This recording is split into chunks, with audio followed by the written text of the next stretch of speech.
Di cerita sebelumnya, Profesor Glass akhirnya tewas dengan senyuman di wajahnya, yang mana kejadian tersebut disaksikan oleh Eddie dan bini-bininya. Setelah kejadian tersebut, Eddie dicurigai oleh seorang dekan. Walaupun terlihat tak bersalah, aku merasa kalau kau menyembunyikan banyak hal, kata dekan tersebut kepada Eddie. Namun tak dapat dipungkiri kalau Eddie adalah siswa yang telah dirugikan karena kelalaian akademi. Oleh karena itu, Eddie diberi izin untuk kembali tinggal di asrama akademi. Eddie memberitahukan kabar tersebut kepada Janika yang menunggunya di luar. Janika sangat senang mendengar kabar baik tersebut. Eddie lalu pergi ke kabin untuk melihat-lihat kondisi kabinnya. Tanpa sadar Eddie berkata, hidup berkemah ini mungkin akan segera berakhir. Tiba-tiba saja terdengar suara bunyi keras yang terjatuh di belakang Eddie. Eddie melihat Lucy yang terbaring di tanah dengan ekspresi pucat. Lucy sebenarnya sudah lebih dulu datang ke kabin, ia diam-diam memandangi Eddie dari atap. Namun setelah mendengar perkataan Eddie, ia pun tak kuasa menahan kaget hingga terjatuh. Esoknya, Eddie mendapatkan tawaran beasiswa dari seorang dosen. Dosen tersebut menawari Eddie untuk bekerja di laboratorium dan membantu pekerjaan Profesor Claire yang menggantikan posisi Profesor Glass. Selain itu, Eddie juga mendapatkan tugas untuk membantu saat penerimaan mahasiswa baru. Mendengar itu membuat Eddie teringat tentang seseorang yang mungkin akan ia temui dalam event itu. Sementara itu di tempat lain, Rotelle tengah menganalisa buku pertapa yang akhirnya ia dapatkan setelah sebelumnya dicuri oleh Profesor Glass. Rotelle sedikit tergoda untuk menjual buku tersebut kepada ayah Eddie dengan harga yang mahal. Namun setelah dipikir kembali, Rotelle lebih memilih menggunakan buku tersebut untuk mendapatkan hati ayang Eddie. Dengan buku tersebut, Rotelle dapat membuat permintaan apa saja kepada ayang Eddie. Namun tiba-tiba saja, pulpen Rotelle mendadak patah. Pertanda buruk tersebut membuatnya sedikit terganggu. Berpindah ke tempat lain, Eddie merasa bahwa sikap Lucy tiba-tiba saja berubah menjadi sangat perhatian. Eddie sadar bahwa interaksi mereka akan berkurang jika ia sudah pindah ke asrama. Ayang Janika kemudian muncul dengan senyum ceria yang menghangatkan hati. Hidup di sini sangat menyenangkan, namun gaya hidup ini akan segera berakhir hingga membuatku sedikit sedih, kata Janika sambil menunjukkan ekspresi yang berbeda dengan perkataannya. Obrolan tersebut membuat wajah Lucy menjadi bete. Namun ternyata serangan Janika tak hanya sampai di situ. Janika memberikan sebuah formulir pendaftaran asrama kepada Eddie. Ia mengingatkan kepada Eddie untuk mendaftar lebih cepat agar dapat segera pindah. Dalam seketika Lucy langsung memasang badannya untuk menghalangi Janika. Lucy yang polos melarang Eddie untuk menyentuh surat tersebut. Sejak saat itu Lucy selalu memperhatikan Janika. Ia sering melarikan diri dari asrama sejak fajar hanya dengan menggunakan piyama untuk mengawasi Janika. Kemanapun Eddie pergi Lucy selalu mengikuti dan menempel seperti biji nasi. Ia juga sangat agresif terhadap Janika. Ekspresi Lucy lebih mendekati takut daripada geram. Eddie lalu membawa Lucy ke perpustakaan Profesor Glass. Tak disangka terdapat sebuah brankas rahasia. Eddie lalu memasukkan sebuah kunci yang ia dapatkan dari Profesor Glass. Tiba-tiba saja brankas tersebut bersinar dengan sangat terang. Tak disangka ia menyembunyikan sesuatu seperti ini, kata Eddie memandangi isi brankas tersebut. Setelah mengambil beberapa alat sihir, Eddie dan Lucy kembali naik ke permukaan. Lucy lalu bertanya, benda apa yang sebenarnya Eddie ambil dari dalam brankas. Benda tersebut adalah sebuah alat sihir legendaris yang berbentuk cincin. Cincin tersebut dapat membawa kekuatan sihir dari masa depan ke masa kini. Namun setelah menggunakan alat tersebut, penggunanya tidak akan mampu bertarung dalam waktu yang lama. Pada akhirnya Eddie hanya dapat menggunakan cincin tersebut di saat sedang terpojok saja. Namun tak disangka, Eddie mempunyai sebuah ide untuk menggunakan cincin tersebut saat membuat kontrak dengan sebuah roh spirit. Semakin besar kekuatan yang Eddie pinjam dari cincin maka semakin tinggi juga tingkatan roh spirit yang bisa ia kontrak. Sesampainya di atas Lucy bertanya kepada Eddie, apakah benar kalau Eddie ingin pindah ke asrama akademi? Lucy berharap kalau Eddie akan tetap tinggal di kabin. Eddie sadar bahwa pertanyaan itu bukanlah pertanyaan yang mudah untuk dikatakan Lucy. Dengan wajah tenang Eddie berkata bahwa ia merasa belum saatnya untuk pindah. Jawaban tersebut membuat warna mata Lucy kembali bersinar. Di saat yang sama hujan salju terjatuh di antara keheningan itu. Dengan wajah cuek Eddie mengatakan kepada Lucy untuk membantunya mengurus kabin. Seketika saja Lucy langsung melompat untuk memeluk Eddie. Dan dengan itu arc cerita 2 akhirnya usai. Pada arc cerita ketiga skala kesulitan rintangannya akan meningkat pesat. Dimulai dengan pertikaian antara Tuan Putri Poenia dan Rotelle yang bersaing untuk menjadi ketua OSIS. Para figur penting dan musuh baru juga akan memasuki akademi sebagai siswa angkatan baru. Dan sosok yang berdiri di ujung cerita ketiga adalah Lucy Maeril sebagai bos terakhir arc cerita ketiga. Itu bukanlah tugas yang mudah. Namun untuk saat ini Eddie akan mengesampingkan kecemasannya itu. Setelah melihat ekspresi Lucy yang belum pernah ia lihat, Eddie dapat memastikan bahwa apapun yang terjadi di arc cerita berikutnya, ia dan Lucy pasti akan baik-baik saja. Musim dingin akhirnya datang. Pekerjaan Eddie pun bertambah. Ia harus membersihkan salju yang menumpuk. Eddie memutuskan untuk menuntaskan pekerjaan yang menumpuk hari ini. Sebab besoknya ia akan memulai tugas beasiswanya. Ia begitu iri melihat Lucy yang tertidur nyenyak di ranjangnya. Dengan mengambil resiko, Eddie mencoba untuk membuat kontrak dengan Marilda, sebuah roh spirit tingkat tinggi yang menjaga hutan.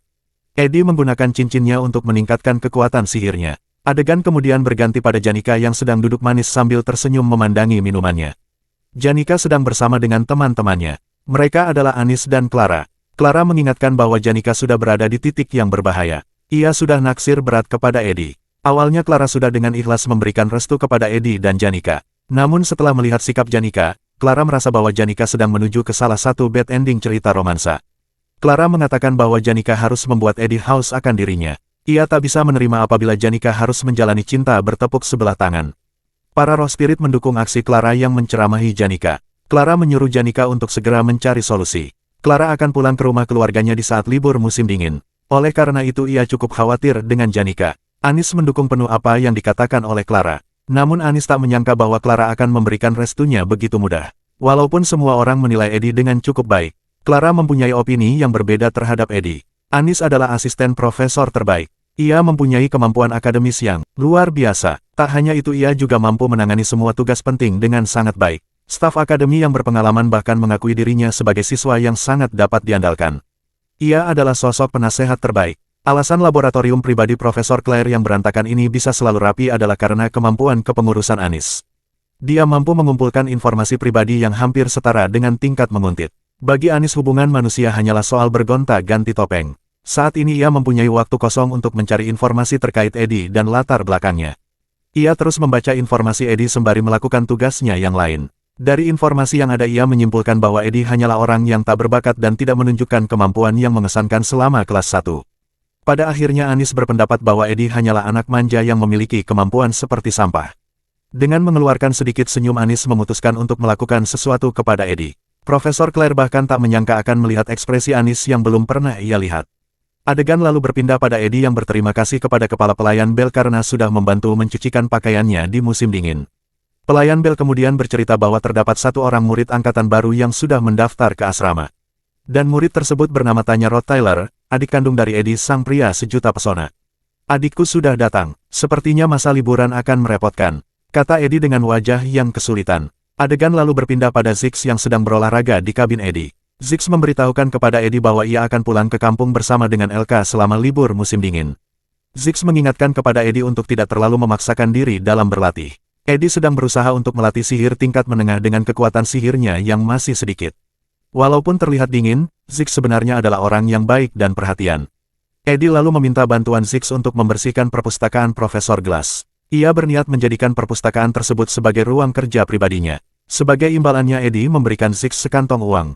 Ziggs sangat menghormati kerja keras Eddie. Namun ia mengingatkan kepada Eddie untuk tidak terlalu memaksakan diri. Sementara itu Eddie sudah membuat jadwal kerjaan yang sangat banyak selama libur musim dingin. Hari ini Eddie akan menjalankan tugasnya sebagai penerima beasiswa. Profesor Claire terlihat buruk setelah begadang selama 44 jam. Oleh karena itu, Anis sebagai asisten profesor dengan segera membagi tugas kepada Eddie dan kawan-kawan. Mereka akan bersiap-siap untuk mengawasi ujian siswa angkatan baru. Ujian tersebut seharusnya ditangani oleh Profesor Glass, namun kali ini Profesor Claire yang akan menjadi penanggung jawab.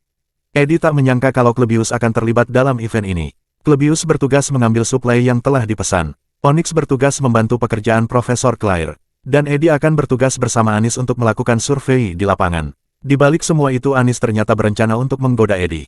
Ia berniat untuk menunjukkan sifat buruk Eddie kepada Janika dan Clara. Eddie dan Anis kemudian pergi ke Gunung Oron, sebelah barat akademi.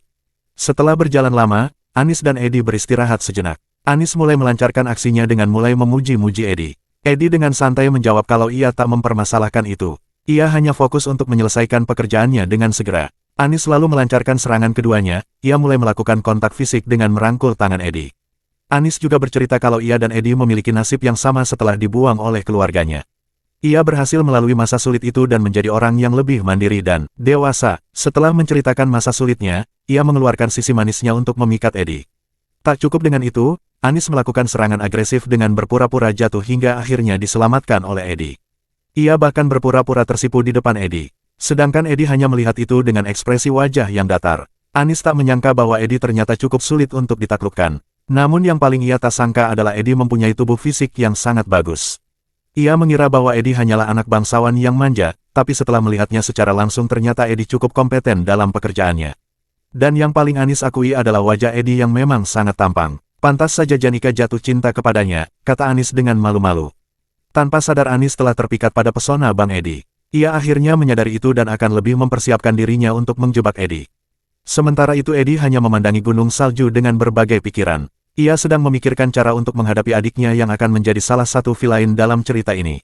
Tanya adalah seorang anak yang jenius dalam politik, sosok yang sangat cocok sebagai pemimpin keluarga bangsawan. Tanya bertujuan untuk menjadi siswa angkatan baru pertama yang menjadi ketua OSIS dalam sejarah Akademi Sylvania. Pelayan Bel mengatakan kalau Tanya telah sampai di asrama lebih cepat dari yang lain. Dia melakukan itu untuk mengamankan markas kekuatannya sebelum sekolah dimulai. Oleh karena itu Eddie akan bersiap-siap lebih dahulu untuk mengantisipasi pergerakan Tanya. Namun masalahnya bagaimanakah Tanya akan memperlakukan Eddie sebagai anak yang telah dibuang. Eddie sendiri bahkan tak bisa menebak hal itu. Eddie seharusnya adalah villain yang hanya muncul sebentar di awal cerita dan lalu menghilang. Dia benar-benar karakter sampingan dalam cerita game. Oleh karena itu tak ada petunjuk yang bisa dia ikuti. Itu sebabnya masalah ini tidak akan bisa ia atasi, karena sangat sulit untuk mengetahui bagaimanakah Tanya akan memperlakukan Eddie. Sementara itu di tempat lain, terlihat seorang wanita yang sedang berada di dalam kereta dan menuju ke akademi.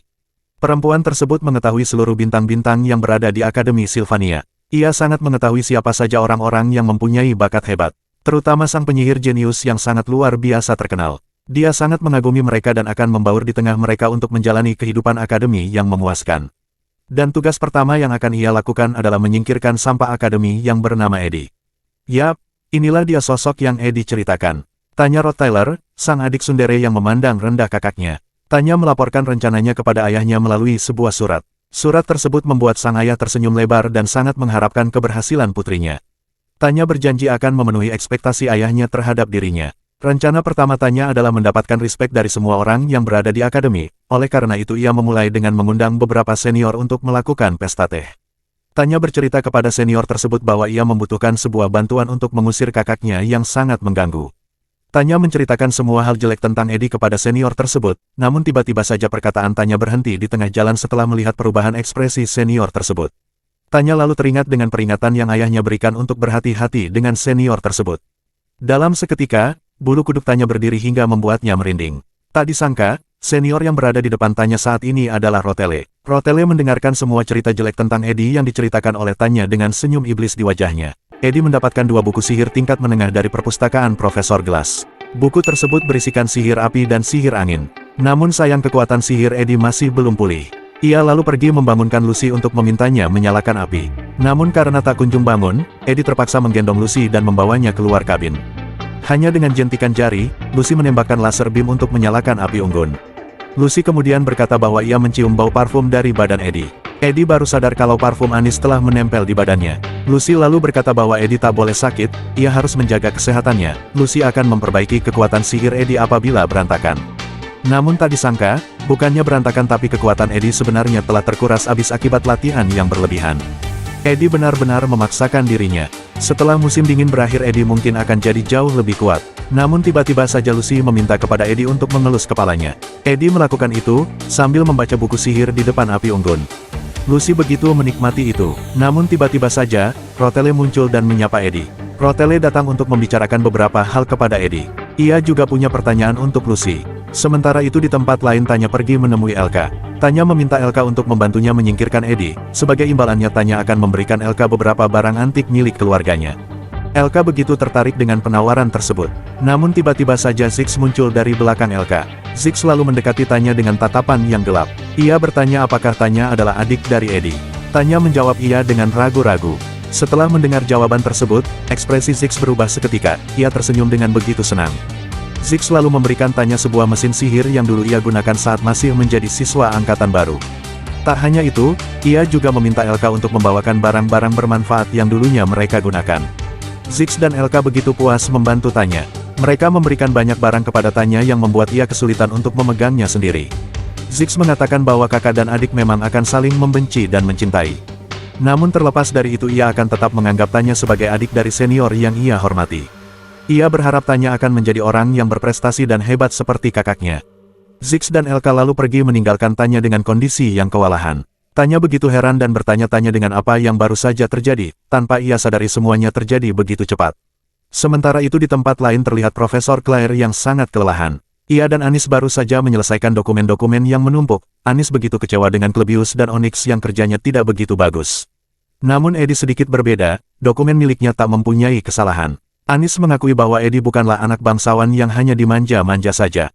Profesor Claire tiba-tiba berkata, kalau akhir-akhir ini Anis terlihat dekat dengan Eddie. Ia juga menceritakan sebuah rahasia kalau dulunya ia pernah membuntuti Eddie dan melihat kemampuan Eddie yang sangat hebat dalam bertahan hidup. Profesor Glass bahkan sudah mengakui Eddie. Intinya Eddie adalah orang yang telah bekerja sangat keras. Dan setelah diperhatikan, kalian berdua ternyata cukup mirip, kata Profesor Claire dengan tersenyum.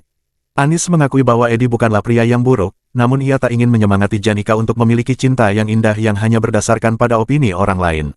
Setelah ia mengenal Eddie, tak ada satu hal pun yang bisa dikritik. Dia cuma orang biasa yang tidak macam-macam. Tapi menurut Anis tampang Eddie memang menawan, dia tidak begitu angkuh dan semua orang memandang baik dia. Dan yang paling Anis tak sangka, Eddie ternyata memiliki tubuh yang sangat bagus. Aroma tubuhnya membuat Anis nyaman. Memikirkan itu membuat Anis mematung dalam pikirannya. Ia lalu bergegas berdiri dan membuka jendela untuk mendinginkan pikirannya yang begitu panas. Anis akhirnya sadar bahwa dirinya saat ini sedang menghadapi masalah yang sangat serius. Ia telah jatuh hati kepada Eddie. Anis bingung harus melakukan apa. Sementara itu di tempat lain, terlihat Janika dari kejauhan.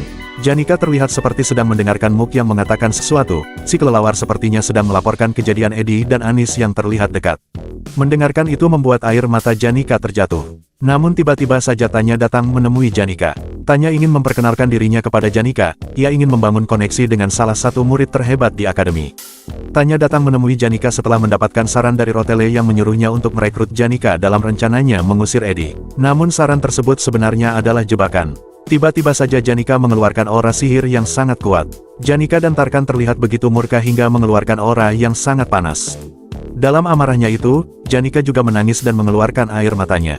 Kembali ke tempat Eddie, Rotele melaporkan kepada Eddie bahwa material yang ia cari sudah terkumpulkan.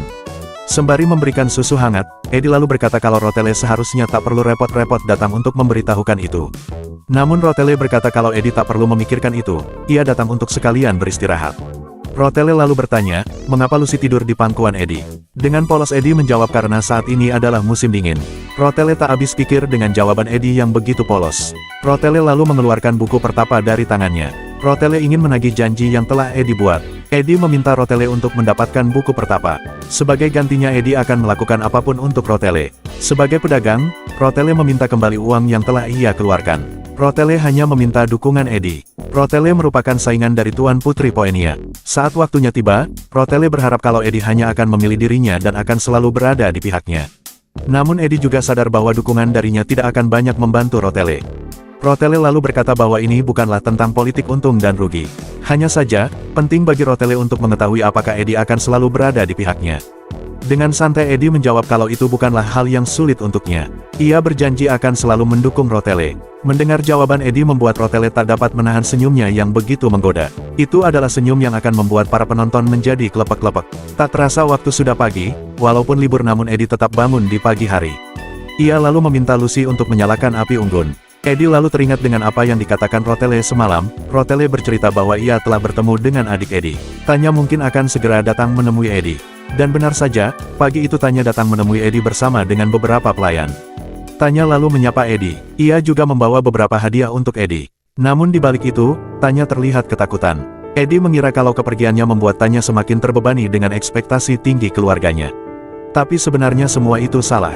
Tanya terlihat seperti itu dikarenakan mengingat kenangan buruk akan kekejaman Eddie dulu. Namun Eddie yang dulu bukanlah Eddie yang sekarang.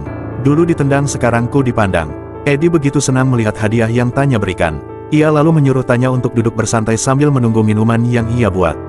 Dari kejauhan, Tanya tak sengaja melihat seorang perempuan yang begitu lusuh. Begitu Eddie datang, Tanya bercerita kalau ia telah mendengar banyak hal tentang Eddie saat berkeliling akademi. Eddie lalu berkata bahwa ia tak mempunyai banyak kenalan selain Six dan Janika. Begitu mendengar nama Janika, Tanya dan para pelayannya seketika terlihat ketakutan. Mereka telah membuat Janika menjadi murka setelah menjelek-jelekkan Eddie. Eddie lalu meminta maaf atas apa yang telah dilakukannya dulu. Ia berjanji akan selalu mendukung apapun yang Tanya lakukan. Pernyataan tersebut membuat Tanya semakin bingung dengan sikap Eddie yang telah berubah. Setelah berurusan dengan Eddie, Tanya kembali ke asrama dengan wajah yang terlihat kelelahan. Namun tak disangka, Tanya bertemu dengan sosok perempuan lusuh yang ia lihat di kabin Eddie sebelumnya. Melihat penampilan Lucy, Tanya hanya menghela nafas dengan wajah yang meremehkan. "Jika kau kesulitan, katakan saja padaku," kata Lucy kepada Tanya. Setelah Lucy memasuki kamarnya, Tanya baru sadar akan sebuah papan emas yang menempel di atas pintu kamar Lucy. Papan tersebut menuliskan nama lengkap Lucy yang ia ketahui sebagai seorang penyihir jenius. Hal itu membuat Tanya berdiri mematung di depan kamar Lucy. Adegan kemudian berpindah pada Anis yang sedang meminta untuk diperkenalkan dengan cowok. Anis meminta bantuan Belle untuk mengenalkannya pada cowok yang good looking dan berbakat. Dengan terpaksa, Anis akhirnya mengakui bahwa ia telah jatuh hati kepada Eddie. Oleh karena itu, sebelum suka terlalu jauh, ia harus segera membuang perasaannya demi sahabatnya Janika. Ia yakin setelah mengenal cowok yang lain maka perasaannya ke Eddie pasti akan hilang. Anis lalu bercerita bahwa ia dan Janika telah menjadi sangat canggung. Anis merasa sangat bersalah. Ia tak tahu bagaimana harus menghadapi Janika dan Eddie. Pelayan Belle lalu berkata bahwa Anis tak perlu khawatir. Apa yang Anis lakukan mungkin akan membuat Janika dan Eddie menjadi semakin dekat. Berkat itu perasaan Anis menjadi sedikit lega.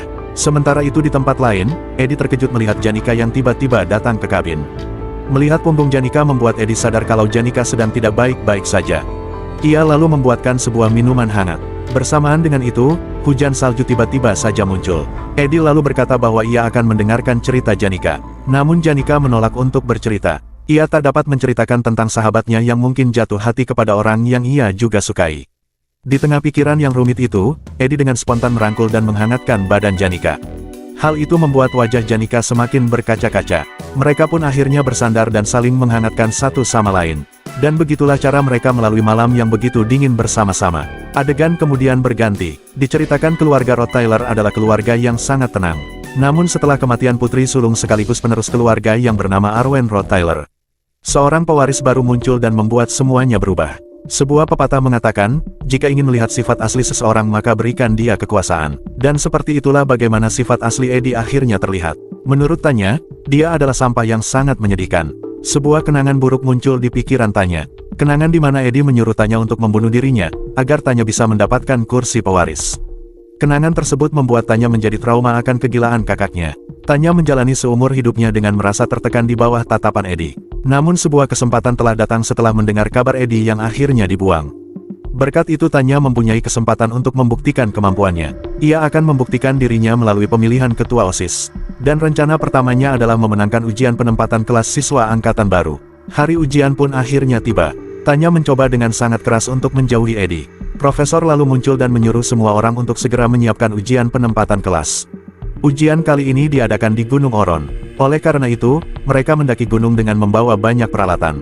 Para siswa angkatan baru harus bertarung melawan banyak monster dan mengumpulkan banyak kristal sihir untuk bisa masuk ke kelas A. Setelah mendapatkan kristal sihir, mereka harus menaruhnya di altar yang berada di ujung atas gunung. Pada akhirnya semua siswa angkatan baru tidak akan ada yang berhasil memasuki kelas A. Itu semua adalah skenario tetap yang sudah diketahui oleh Eddie. Karena ini merupakan event yang sangat penting, Eddie harus menjaga semuanya agar tidak ada perubahan cerita yang terjadi. Eddie bahkan meminta Profesor Claire untuk menaikkan tingkat kesulitan ujian. Para siswa nantinya akan melawan ilusi monster yang diciptakan dengan alat teknologi sihir yang bernama Cakram Ilusi. Cakram Ilusi berwarna biru berfungsi untuk memanggil ilusi monster tingkat rendah. Sedangkan Cakram Ilusi berwarna ungu berfungsi untuk memanggil ilusi monster tingkat tinggi. Cakram Ilusi berwarna ungu dipegang oleh Anis yang mempunyai tanggung jawab besar dalam kegiatan ini. Namun Eddie yang tak kuasa baik menawarkan bantuan kepada Anis untuk mengangkat alat tersebut. Dalam seketika, Anis terkejut melihat tampang Eddie yang begitu bersinar di matanya. Hal itu membuat pijakan Anis terganggu. Untungnya Eddie berhasil menyelamatkan Anis dengan kedua tangannya. Namun sayang, cakram ilusi yang dipegang Anis meluncur jatuh ke bawah. Untungnya Klebius berhasil menangkap cakram tersebut. Mereka hampir saja mengacaukan seluruh skenario yang akan terjadi di awal semester. Tapi tak cukup sampai di situ, cakram tersebut tiba-tiba saja hancur menjadi berkeping-keping. Dengan wajah datarnya, Eddie seketika melepaskan Janika dari genggamannya. Diceritakan bahwa event ini harus berjalan sesuai dengan skenario. Para murid angkatan baru akan menjadi kesal setelah gagal di ujian penempatan kelas. Mereka kemudian menantang Tyler di acara turnamen kombat. Namun sayang, Tyler yang telah menjadi sangat kuat akan mengalahkan semua murid angkatan baru. Berkat itu nama Tyler akan semakin dikenal oleh semua orang. Salah satunya adalah Saint Clarice yang menyamar di antara para siswa. Tyler dan Saint Clarice akan menjadi karakter yang penting pada cerita kali ini. Mereka akan bekerja sama untuk mengalahkan Lucy yang nantinya mengamuk. Oleh karena itu, seluruh event ini harus berjalan sesuai dengan skenario. Namun apa daya, alat yang akan mengugurkan semua murid angkatan baru saat ini telah hancur berkeping-keping. Semua orang pusing memikirkan masalah tersebut. Mereka bersama-sama memikirkan solusinya. Anis merasa begitu bersalah, ia berkali-kali meminta maaf. Namun tiba-tiba saja, Eddie mendapatkan sebuah solusi. Sayangnya solusi tersebut hanya bisa dilakukan apabila Klebius si penakut ikut turun tangan. Adegan kemudian berpindah di lokasi titik awal ujian. Terlihat Saint Clarice yang berjalan dengan santai di antara seluruh murid yang tunduk menghormatinya. Tanya lalu memperkenalkan dirinya kepada Saint Clarice.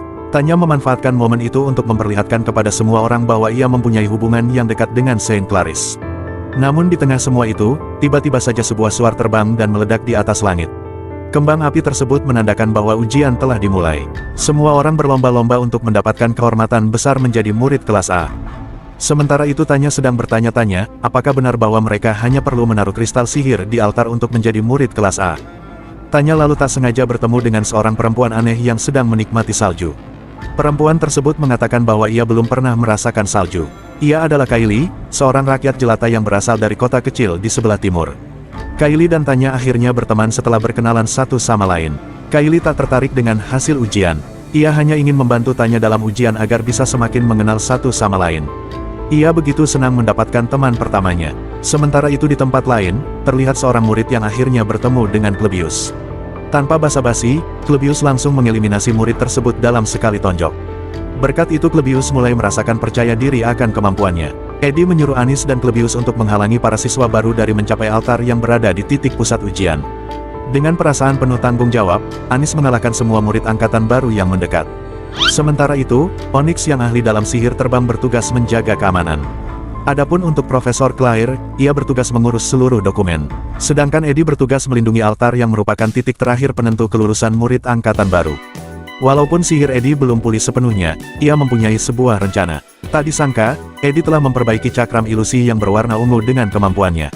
Eddie menggunakan altar untuk mengisi kembali kekuatan sihirnya. Berkat itu ia dapat kembali berkomunikasi dengan si kelelawar cerewet. Eddie lalu mengeluarkan semua batu sihir yang ia punya untuk mengisi kembali sihirnya dengan cepat. Dengan itu, persiapan Eddie telah selesai untuk menghadapi para murid angkatan baru. Terlihat murid-murid yang telah tereliminasi dalam ujian. Kini giliran Tanya dan Kylie yang akhirnya tiba. Mereka akan melawan Klebius yang terlihat begitu menakutkan. Namun tiba-tiba saja, sebuah suara ledakan dahsyat terdengar dari belakang Klebius. Hal itu membuat pandangan Klebius teralihkan. Tanya dan Kylie memanfaatkan kesempatan itu untuk berlari melewati Klebius. Suara ledakan tersebut sebenarnya berasal dari Anis yang tengah melawan seorang murid angkatan baru. Tak disangka, dengan wajah yang begitu gelap, Anis mengizinkan murid tersebut untuk berjalan melewatinya. Ia adalah Joseph Whitefeld, seorang murid angkatan baru dengan level yang sangat berbeda. Tak seperti kakaknya yang menjadi kepala fakultas alkimia, Joseph mampu menggunakan sihir bertarung tingkat menengah dengan sangat mudah. Singkatnya dia adalah jenius, calon yang paling layak untuk menjadi pemimpin siswa angkatan baru. Dengan santai, Joseph berjalan menuju ke tempat Eddie. Sementara itu, Anis terlihat begitu frustasi. Ia telah melakukan banyak kesalahan hari ini. Namun pada akhirnya, yang tersisa di pikiran Anis hanyalah ingatan tentang wajah Eddie yang terlihat begitu dapat diandalkan. Eddie akhirnya mendapatkan tamu pertama. Eddie tak akan membiarkan Joseph begitu saja. Sembari mengobrol dengan Eddie, Joseph memanfaatkan waktu untuk memahami situasi. Joseph lalu melihat cakram ilusi berwarna ungu yang berada di samping Eddie. Joseph juga tak merasakan energi sihir yang besar dari tubuh Eddie. Joseph akhirnya memutuskan bahwa lawannya ternyata sangat lemah. Sembari membaca mantra, Joseph mulai menunjukkan wajah yang sombong. Joseph mengeluarkan sihir ledakan yang begitu dahsyat tepat ke arah Eddie. Tak disangka, Eddie berhasil menghindari sihir tersebut. Eddie menyerang balik Joseph dengan sebuah sihir api yang terlihat lemah. Joseph tak menyangka bahwa sihir lemah tersebut akan berubah menjadi sihir dengan skala yang besar. Sihir dasar tersebut berubah menjadi sihir tingkat menengah berkat usaha keras Eddie. Tapi ternyata semua itu percuma. Joseph berkata bahwa Eddie tak akan bisa menembus sihir pertahanannya. Eddie yang memiliki sedikit kekuatan sihir tak akan bisa melawan Joseph yang memiliki kekuatan sihir yang banyak. Setelah sihir Eddie habis, Joseph akan menyerang balik Eddie dengan sihirnya. Namun sayang, Joseph telah melakukan sebuah kesalahan besar. Sihir pertahanannya tidak akan bisa menahan serangan fisik Eddie yang mendadak. Begitu berhasil memegang Joseph, tanpa basa-basi Eddie langsung menyerang menggunakan lututnya untuk menghantam Joseph. Aku bukanlah lawan yang bisa kau remehkan, kata Eddie kepada Joseph. Sayangnya serangan Eddie tak berhasil membuat Joseph pingsan. Kali ini aku tak akan lengah, kata Joseph sambil bersiap mengeluarkan sebuah sihir es. Eddie lagi-lagi menggunakan sihir apinya untuk melawan sihir es Joseph. Namun ternyata sihir es Joseph hanyalah tipuan. Ia mengubah sihirnya dengan cepat menjadi sihir api seperti Eddie. Eddie terbakar dalam kobaran api tersebut. Tak disangka, Eddie ternyata memiliki ketahanan terhadap sihir api. Eddie menembus api tersebut dan menyerang Joseph dengan tiba-tiba. Joseph berhasil menahan senjata Eddie dengan sihir pertahanannya. Sihir tersebut dapat menahan serangan fisik yang dilancarkan Eddie. Namun lagi-lagi Joseph melakukan kesalahan. Senjata Eddie ternyata adalah senjata yang telah ditanamkan dengan sebuah sihir ledakan. Senjata tersebut menancap di dinding sihir Joseph. Dan dalam seketika sihir tersebut meledak begitu dahsyat. Joseph terlihat tak berdaya akibat serangan tersebut. Joseph tak menyangka bahwa Eddie memiliki sebuah spirit api yang bersembunyi di antara kobaran api. Joseph juga tak menyangka bahwa akan kalah begitu cepat, tanpa sempat melawan cakram biru yang sebelumnya ia lihat. Sementara itu, Eddie terlihat gagah tanpa sedikit pun terluka. Bagi Eddie, ini mah lawan yang mudah. Joseph lalu berpura-pura menyerah sambil melempar batu sihir yang ia pegang ke arah belakang Eddie. Ketika Eddie berbalik, Joseph memanfaatkan itu untuk menyerang Eddie. Joseph mengeluarkan sihir es tingkat menengah tepat ke arah Eddie. Dengan mudahnya, Eddie menghindari serangan tersebut. Joseph yang begitu putus asa akhirnya memutuskan untuk menyerang Eddie dengan menggunakan tinjunya. Joseph berhasil memukul wajah Eddie. Namun tak disangka, Eddie sengaja membiarkan Joseph memukul dirinya. Eddie memiliki sebuah perlindungan dari roh spirit angin. Ketika Eddie terkena sihir yang tak terduga, musuhnya akan terpental bersama sihir angin. Dan itulah yang Joseph rasakan sekarang. Eddie memuji pertarungan Joseph. Ia telah berusaha dengan baik. Dengan keadaan terkapar, Joseph menanyakan nama Eddie. Eddie menjawabnya dengan wajah yang keren. Tak lama setelah itu, Onyx datang menjemput Joseph untuk segera diobati. Adegan kemudian berpindah. Terlihat Klebius yang terhempas begitu dahsyat. Klebius adalah murid kedua terkuat dari jurusan tempur. Namun apa daya saat ini ia telah dikalahkan dengan mudah oleh seseorang. Dalam keadaan setengah sadar, Klebius melihat sosok perempuan yang mengalahkannya. Mana mungkin ada orang yang bisa menghalangi itu, kata Klebius sebelum pingsan. Tak terasa waktu ujian tersisa 20 menit. Tanya dan Kylie akhirnya tiba di titik terakhir ujian. Mereka begitu terkejut melihat banyaknya murid yang telah terkapar di tanah. Mereka semua dikalahkan oleh Eddie dengan seorang diri. Kylie sebenarnya adalah Saint Clarice yang menyamar sebagai murid biasa. Saat di gereja, Kylie bertemu dengan seorang perempuan yang sangat dikaguminya. Ia adalah Adele, seorang pendeta dan juga seorang penyair yang pernah berkeliling dunia. Adele selalu menyanyi dan bercerita kalau dunia ini sangatlah luas. Tak hanya itu, Adele juga mengatakan bahwa jatuh cinta kepada seseorang adalah sebuah hal yang sangat hebat. Semua cerita tersebut membuat Kylie memutuskan untuk memasuki Akademi Sylvania. Kepala pendeta memberikan sebuah alat sihir yang dapat menyembunyikan identitas Kylie. Berkat itu Kylie dapat dengan tenang menjalani kehidupannya sebagai seorang murid biasa. Namun siapa yang sangka kalau penyamaran tersebut sebenarnya telah diketahui oleh seseorang. Tidak lain dan tidak bukan, ia adalah MC cakep kita. Kembali ke cerita saat ini. Tanya begitu terkejut melihat Eddie yang akan menjadi lawannya di lokasi terakhir ujian. Maaf, bisakah kalian meninggalkan aku sendiri? Jika kalian tetap ingin maju maka coba maju saja, kata Eddie kepada mereka. Tanya dan Kylie tak kuasa menahan dahsyatnya kekuatan yang dikeluarkan Eddie. Eddie mengeluarkan spirit tingkat tinggi yang belum tentu bisa dilakukan oleh semua penyihir. Kylie menyarankan Tanya untuk berpikir rasional dan menyerah saja. Tanya yang terdiam mengingat kembali traumanya saat bertemu dengan spirit tingkat tinggi milik Janika.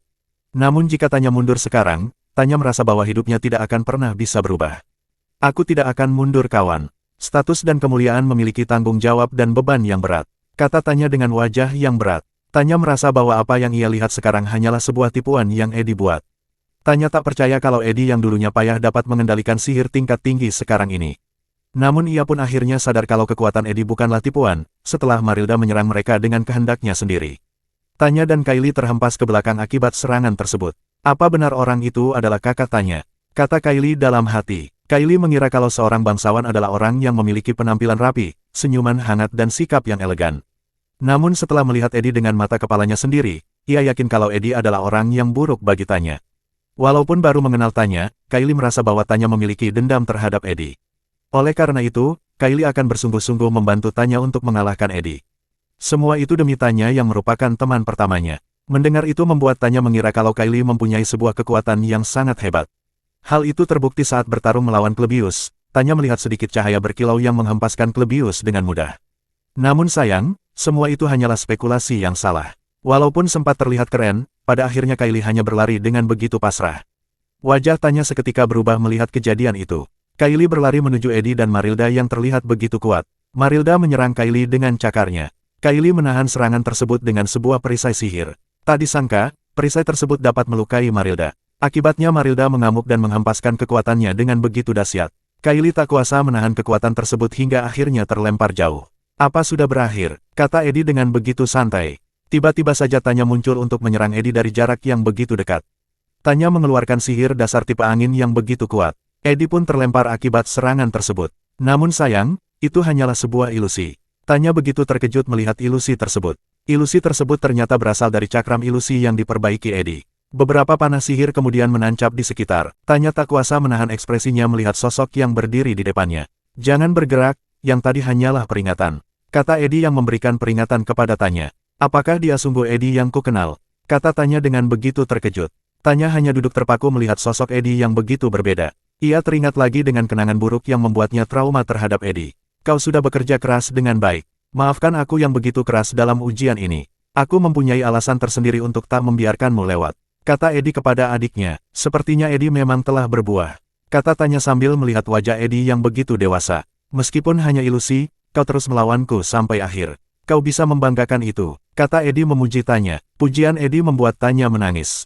Eddie mengira kalau Tanya sedang menangisi kegagalannya memasuki kelas A. Jangan dekati kami, kata Kylie yang tiba-tiba datang memeluk Tanya. Kylie memperingati Eddie untuk tak menjadi musuhnya. Jika ia berani mengganggu mereka maka sesuatu yang buruk akan terjadi padanya.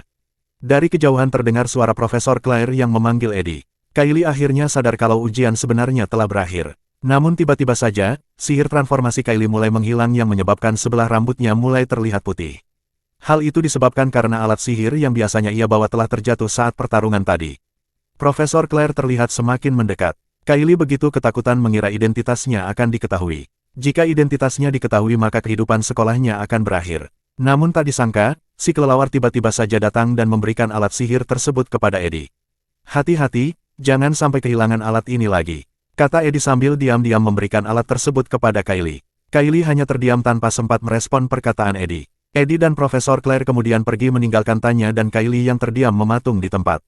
Dan dengan itu, ujian penempatan kelas akhirnya selesai. Eddie berhasil menjaga skenario tetap berjalan seperti semestinya. Namun sebenarnya ada beberapa hal kecil yang telah Eddie lewatkan. Salah satunya adalah identitas sebenarnya dari Kylie yang seharusnya tidak diketahui oleh siapapun. Setelah semua urusan selesai, Eddie berbaring di bawah langit dengan begitu lega. Sebuah spirit kemudian muncul di atas kepala Eddie. Ia adalah Marilda, spirit tingkat tinggi yang berhasil membuat kontrak dengan Eddie. Marilda sangat suka bercakap-cakap. Ia terus menceramai Eddie tentang kehidupan. Pada akhirnya ia menyuruh Eddie untuk segera berkencan dengan Janika. Menurut Marilda, Janika adalah sosok yang dapat menjadi tempat bersandar untuk Eddie. Si kelelawar pun ikut berkata bahwa itu adalah hal yang benar. Walaupun kadang salah, dengarkan saja perkataan Nona Marilda agar dapat menghiburnya. Kata si kelelawar tanpa sadar. Eddie lalu bertanya kepada Marilda, kenapa Janika akhir-akhir ini terlihat murung? Kalau kau khawatir, coba saja tanyakan langsung kepada Janika. Tak usah terlalu cemas. Saat ini Janika sedang belajar menjadi dewasa. Apa kita sudahi saja hari ini? Aku tak enak menghabisi sihirmu lebih dari ini. Asal kau tahu, aku bisa berubah menjadi wujud yang lebih cantik dari ini. Tapi kekuatanmu tidak akan sanggup menahannya. Walaupun aku dalam wujud ini, apa kau sungguh mengira dapat menahan semua itu sendirian dengan kekuatanmu? Ingatlah aku ini adalah spirit tingkat tinggi. Spirit di level tinggi seperti diriku, tak mungkin membuat kontrak hanya dengan satu orang. Kata Marilda sebelum menghilang. Sambil memanjat sebuah menara, Eddie bertanya-tanya siapakah orang yang membantu dirinya menanggung beban kekuatan Marilda. Namun setelah dipikir-pikir, jawabannya cukup sederhana. Orang yang memiliki kekuatan sihir paling kuat di akademi hanyalah satu orang, ia adalah Lucy si pemalas. Lucy datang ke lokasi ujian untuk mengawasi Eddie. Ia tak menyukai kabin saat sepi. Eddie kemudian teringat dengan cerita yang terjadi di dalam game, tepatnya di bagian akhir skenario 3. Saint Clarice mulai meragukan gereja setelah menyadari kegelapan kota suci. Para ksatria yang berniat menghukum Clarice, berangkat menuju akademi. Bersamaan dengan itu, staf akademi yang tidak mengetahui kebenarannya malah mengikuti perintah kepala pendeta kota suci. Bahkan sang protagonis ikut bergabung bersama yang lainnya dalam tim penakluk di peristiwa tersebut. Di jaring yang kusut itu, pedang semua orang tertuju kepada satu gadis yang berusaha melindungi Pulau Arken yang merupakan tempat kesayangan kakeknya. Di saat semua orang memanggilnya seorang pengkhianat dan kafir, dia tak sedikit pun melontarkan keluhan kepada mereka. Lucy mengalahkan semua figur besar dan menyapu sebagian besar tim penakluk. Tapi pada akhirnya, dia dikalahkan oleh Tyler dengan sangat menyedihkan. Semua kebenaran baru terungkap setelah Lucy menghembuskan nafas terakhirnya. Ia menanggung semua beban itu sendirian. Maaf saja tapi aku tak berniat mengorbankan Lucy hanya untuk menjaga skenario. Aku tidak akan hanya duduk diam dan tidak melakukan apapun. Setidaknya untuk saat ini, aku akan mencoba untuk tidak membuatnya kesepian. Kata Eddie yang melihat Lucy tertidur di pangkuannya. Adegan kemudian berpindah pada Clara yang akhirnya tiba di akademi setelah pulang kampung. Clara memberikan hadiah kepada pelayan Bel. Ia juga menanyakan kabar Anis dan Janika. Clara sudah tidak sabar untuk bertemu dua sahabatnya itu. Ia sudah menyiapkan pesta teh untuk bertemu dengan mereka. Namun Clara tak mengetahui bahwa keinginannya tersebut membuat pelayan Bel begitu cemas. Clara akhirnya bertemu dengan Anis dan Janika. Pertemuan tersebut terasa sangat panas. Ia tak tahu harus berbuat apa di tengah suasana tersebut. Ketika ingin mencairkan suasana, Janika tiba-tiba saja memanggil nama Anis. Anis terkejut mendengar suara Janika. "Anis, aku dengar kamu dipeluk oleh Eddie," kata Janika dengan wajah yang berkaca-kaca. Eddie sedang membuat dinding kayu untuk menghadapi angin yang kencang. Pelayan Bel kemudian datang untuk menangkap Lucy. Pelayan Bel mengatakan bahwa seluruh siswa dilarang untuk meninggalkan asrama saat terjadi badai salju. Dikarenakan Lucy adalah siswa yang berpotensi kabur, maka para pelayan akan bergantian untuk mengawasinya. Pelayan Bel lalu bertanya apakah Eddie dapat bertahan selama seminggu penuh menghadapi badai salju nanti. Eddie sudah memperkuat kabinnya untuk menghadapi badai salju. Ia juga sudah menyimpan kembali semua jebakan berburu dan peralatan di dalam kabin. Eddie berencana meneliti mesin sihir di perpustakaan jiwa saat badai salju nanti. Dengan yakin Eddie mengatakan bahwa ia sudah mempunyai tempat berlindung yang aman. Eddie lalu bertanya mengapa pelayan Bel masih terlihat khawatir. Pelayan Bel sebenarnya mengkhawatirkan hal yang lain. Ia menahan dirinya untuk tidak mengatakan langsung kepada Eddie. Ia hanya mendoakan agar Eddie mendapatkan keberuntungan. Seperti yang kita duga, pelayan Bel sebenarnya mengkhawatirkan masalah Janika dan Anis. Dengan mata yang berkaca-kaca, Janika bertanya kepada Anis, tentang Anis yang telah memeluk Eddie. Anis terlihat begitu pucat mendengar pertanyaan itu dari sahabatnya. Anis akhirnya mengakui bahwa ia telah merayu Eddie. Anis melakukan itu untuk menguji kesetiaan Eddie. Tak hanya itu, Anis juga mengatakan kalau Eddie bukanlah tipe cowok idamannya. "Kamu tidak berbohong kan?" tanya Janika kepada Anis. Dengan semangat Anis mengatakan kalau Eddie hanyalah berandalan yang sombong dan pemalas. Ia tak mungkin menyukai orang seperti itu. Perkataan Anis malah membuat Janika semakin sedih, tanpa sadar Anis telah menjelek-jelekkan Eddie. Anis lalu meminta maaf kepada Janika, ia meminta maaf karena tidak memberitahukan semuanya dari awal. Janika begitu sedih karena masalah ini. Ia tidak dapat tidur memikirkan pengkhianatan sahabat yang disayanginya. Anis lalu menepuk pundak Janika dan meyakinkannya bahwa Janika adalah orang yang istimewa bagi Eddie. Dari pengamatannya, Anis sangat yakin kalau Janika adalah teman tapi mesra bagi Eddie. Jawaban tersebut merupakan senjata yang ampuh untuk meluluhkan kesedihan Janika.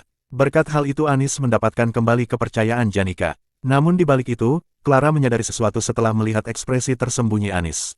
Clara yang begitu cerdik menyuruh Janika untuk segera pergi menemui Eddie.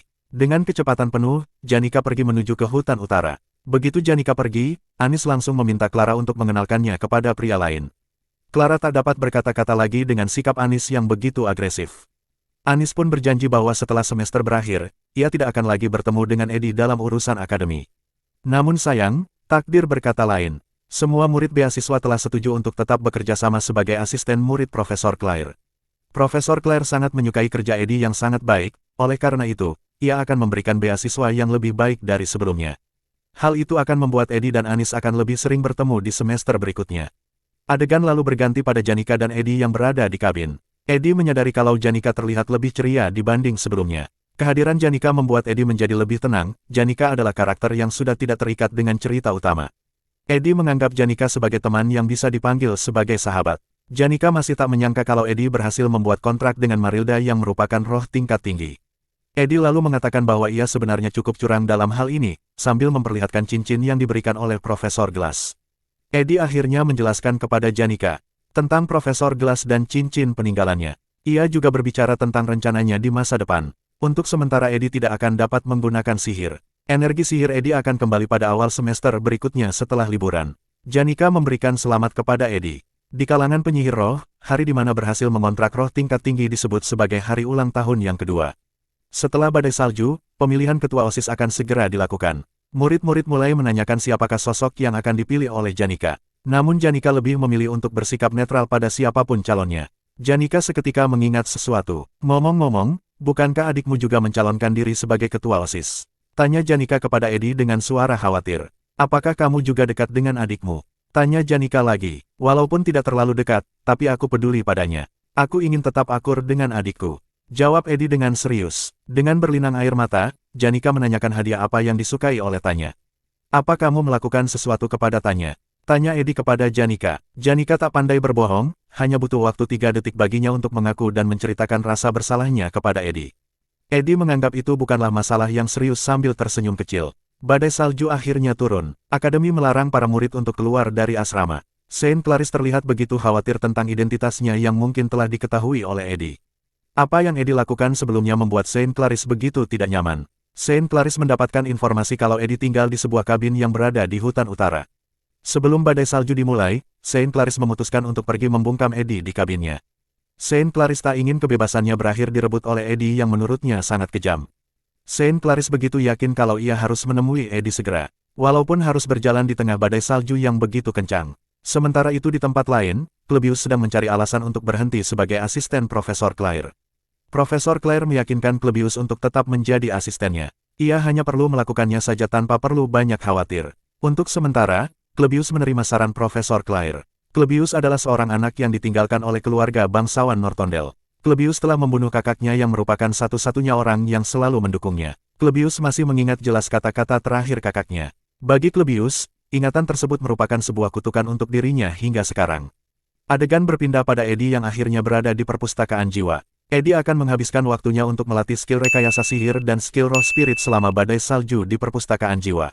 Eddie bertujuan untuk merakit setidaknya satu alat sihir tingkat legenda. Ia akan terus mengasah skill rekayasa sihirnya sampai gila. Ia sudah memindahkan semua material yang dibutuhkan. Yang tersisa hanya tinggal menggunakan perkakasnya saja. Namun tak disangka untuk seorang Eddie yang begitu teliti. Eddie lupa membawa perkakasnya dari kabin. Kesalahan fatal tersebut membuatnya harus berjalan kembali menuju kabin di tengah badai salju. Sementara itu di tempat lain, Saint Claris begitu kesulitan menghadapi badai salju. Saint Claris merasa bahwa perjalanannya seperti sebuah penjelajahan harta karun. Walaupun terlihat seperti itu, Saint Claris adalah orang yang kuat. Ia mempunyai sihir suci yang sangat hebat. Sekuat apapun lawan yang akan ia hadapi, Saint Claris tak dapat disakiti dengan mudah. Namun entah mengapa, ia merasa takut saat menghadapi Eddie. Sihir sucinya mungkin tidak akan mempan terhadap Eddie, jika Eddie telah menerima pembaptisan dari gereja. Saint Claris perlahan mulai membuka pintu kabin Eddie yang diganjal dengan sebuah ember cat merah. Namun karena terlalu sulit untuk dibuka, Saint Claris mendobrak pintu tersebut dengan keras. Alhasil cat tersebut berceceran di lantai. Tak hanya itu, seekor babi hutan terlihat menggantung di dinding kabin yang membuat Saint Claris begitu terkejut. Semua benda itu membuat Saint Claris menjadi salah paham dengan sangat buruk.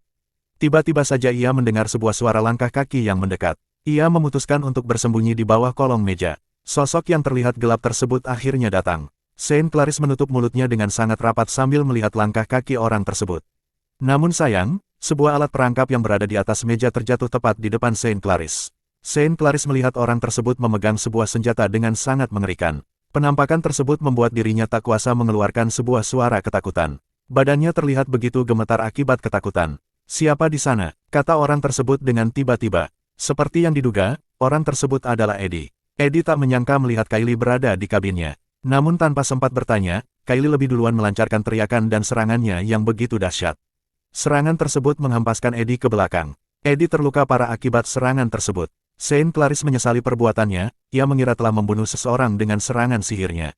"Ya Tuhan, bagaimana mungkin aku yang telah hidup suci ini melakukan dosa yang begitu besar?" kata Saint Claris sembari berdoa. Namun tiba-tiba saja, Eddie kembali bangkit dengan wajah yang begitu geram. "Apa sekarang kau sedang menggangguku?" Penampakan tersebut membuat arwah Saint Claris terbang keluar. Ia akhirnya terjatuh pingsan di tempat. Eddie terlihat begitu kesal dengan kejadian itu. Para pelayan akhirnya mendapatkan laporan tentang seorang murid yang keluar dari akademi. Kepala pelayan Bell mengetahui identitas Kylie yang sebenarnya. Jika Saint Claris terjebak dalam badai salju, maka bisa saja akan menjadi bencana nasional. Oleh karena itu, kepala pelayan Bell akan pergi sendirian untuk menemukan Kylie. Pelayan senior mengatakan kalau seorang saksi melihat Kylie pergi menuju ke hutan utara. Informasi tersebut membuat kepala pelayan Bell menjadi sangat terkejut. Pelayan Bell mengetahui kalau hutan utara adalah wilayah dari seorang pria yang memiliki pesona yang sangat kuat terhadap wanita. Sementara saat ini kondisinya tengah terjadi badai salju yang membuat seorang pria dan seorang wanita terdampar berduaan. Pelayan Bell membayangkan sebuah kemungkinan terburuk yang akan terjadi antara mereka berdua. "Saint Claris dalam bahaya. Kita harus segera menemukan mereka secepat mungkin," kata pelayan Bell yang khawatir. Pelayan Bell berjalan di tengah badai salju demi mencegah terjadinya sebuah hubungan yang rumit antara Eddie dan Saint Claris. Menurut pelayan Bell, Eddie adalah pria yang baik dan bisa diandalkan. Tapi jika hubungan Eddie menjadi semakin banyak, kepala pelayan Bell akan menjadi sangat pusing. Namun tak disangka, sesampainya di sana pelayan Bell melihat sebuah pemandangan yang sangat aneh. "Tuan muda Eddie, bisakah Anda menjelaskan situasi apa yang sebenarnya telah terjadi?" kata pelayan Bell dengan wajah bingung. Setelah mendapatkan penjelasan, pelayan Bell ingin segera membawa Kylie sebelum badai salju semakin kencang. Eddie yang mengetahui identitas Kylie yang sebenarnya sangat memahami alasan pelayan Bell menjadi sangat tergesa-gesa. Namun Eddie juga merasa bingung. Identitas asli Kylie seharusnya baru diungkapkan pada bagian akhir cerita ketiga. Namun saat ini, Saint Clarice telah curiga kepada Eddie. Hal itu mungkin saja akan menjadi masalah. Maafkan atas sikapku yang kasar. Saintes, tolong turunkan kursi itu sekarang. Dalam seketika, kata-kata Eddie membuat semua orang begitu terkejut. Tentu saja aku tahu, bagaimanapun aku juga telah dibaptis oleh gereja. Aku sempat melihatnya saat sihir ilusi Saintes hilang sejenak. Kata Eddie meyakinkan mereka. Eddie memilih untuk mengungkapkan identitas Kylie sekarang, hal itu untuk menghindari keterlibatan dengan para karakter kunci di skenario. Eddie takut jika dibiarkan begitu saja, Saint Clarice bisa melakukan sesuatu yang mengejutkan lagi nanti. Ia lebih baik mengungkapkan identitas Kylie sekarang dan menyingkirkan aspek yang mencurigakan. Tampaknya hidupmu selama ini penuh batasan. Aku sangat tahu perasaan yang mencekik itu. Tapi bagaimana perasaanmu setelah melihat kehidupan yang bebas di hutan ini? Bisakah kau mengira-ngira hidup apa yang telah aku jalani selama ini? Pertanyaan tersebut membuat Saint Clarice berpikir kalau hidup yang Eddie jalani bukanlah sebuah kebebasan melainkan sebuah perjuangan. Jika Adele adalah sosok yang menggambarkan indahnya kebebasan bagi Saint Clarice, maka Eddie adalah sosok yang menggambarkan gelapnya kebebasan. Eddie meminta maaf atas perkataannya yang telah kelewatan. Ia menyuruh Saint Clarice untuk segera pulang meninggalkan kabinnya. Dan dengan itu, pelayan Bell membawa Saint Clarice menuju pulang. Saint Clarice berharap kalau apa yang terjadi di kabin hanyalah sebuah ingatan yang terlupakan. Namun di dalam kabin tersebut, bau darah masih akan tetap tercium dan beratnya realita akan terus ada. Saint Clarice tak dapat membayangkan kalau semua itu dialami oleh orang lemah yang menghalangi para siswa baru saat ujian. Walaupun ada sedihnya, namun Saint Clarice tak menyesali keputusannya yang memilih datang ke Akademi Sylvania. Berkat itu ia dapat bertemu dengan seorang senior yang pantas dikagumi. Pelayan Bell melihat dengan jelas bagaimana tatapan Saint Clarice di tengah badai salju. Sudah tak diragukan lagi, apa yang pelayan Bell takutkan telah benar-benar terjadi. Di tengah badai salju itu, pelayan Bell hanya berharap kalau apa yang ia takutkan sungguh jangan sampai terjadi. Musim salju akhirnya berakhir. Adegan berpindah di sebuah toko roti. Rotelle mengajak Eddie untuk menikmati pelayanan toko tersebut. Rotelle tengah menghukum pemilik tersebut atas penipuan terhadap perusahaannya saat badai salju kemarin. Karena hal itu, perusahaan Rotelle saat ini sedang mengalami situasi yang sulit. Rotelle lalu bertanya kepada Eddie, siapakah calon ketua OSIS yang akan dia dukung. Rotelle mengatakan kalau ia tidak akan pernah mau untuk memilih atau mendukung Tuan Putri Poenia. Rotelle juga mengatakan kalau Tanya tidak akan pernah bisa menang melawan Putri Poenia sekeras apapun usahanya. Dalam skenario yang Eddie ketahui, Putri Poenia sudah ditetapkan akan menjadi ketua OSIS. Apapun trik dan usaha yang Tanya lakukan tidak akan pernah bisa mengurangi jarak antara dirinya dan Putri Poenia. Pada akhirnya, Tanya ditakdirkan untuk mengalami kekalahan yang besar melawan Putri Poenia. Jika memang harus memilih, Eddie akan tetap memilih Tanya yang merupakan anggota keluarganya. Rotelle bersyukur mendengar hal itu. Rotelle khawatir kalau Eddie akan mendukung Putri Poenia. Rotelle mengatakan kalau dirinya akan cemburu bila hal itu terjadi. Rotelle yang sangat cerdik memanfaatkan kesempatan itu untuk menggoda Eddie. Namun sayang, dinding Eddie tak semudah itu untuk dihancurkan. Eddie mengatakan kalau dirinya masih merasa tak aman sampai benar-benar lulus dari akademi. Mendengar itu membuat Rotelle berpikir kalau dirinya mempunyai sebuah kesempatan setelah Eddie lulus nanti. Rotelle sangat senang mendapatkan informasi tersebut. Menurutnya, waktu tersebut hanya sekitar 2 tahun lagi. Namun bagi Eddie, untuk dapat lulus dengan aman bukanlah sebuah hal yang mudah. Karena pada akhirnya, sang protagonis harus mengalahkan bos terakhir demi mendapatkan kedamaian. Oleh karena itu, Eddie harus mendukung dan mengawasi perkembangan cerita para karakter utama. Tyler harus mendapatkan dukungan dari Saint Clarice dan Putri Poenia untuk menjadi lebih kuat. Dengan begitu, Tyler pasti akan bisa mengalahkan bos terakhir yakni Naga Suci.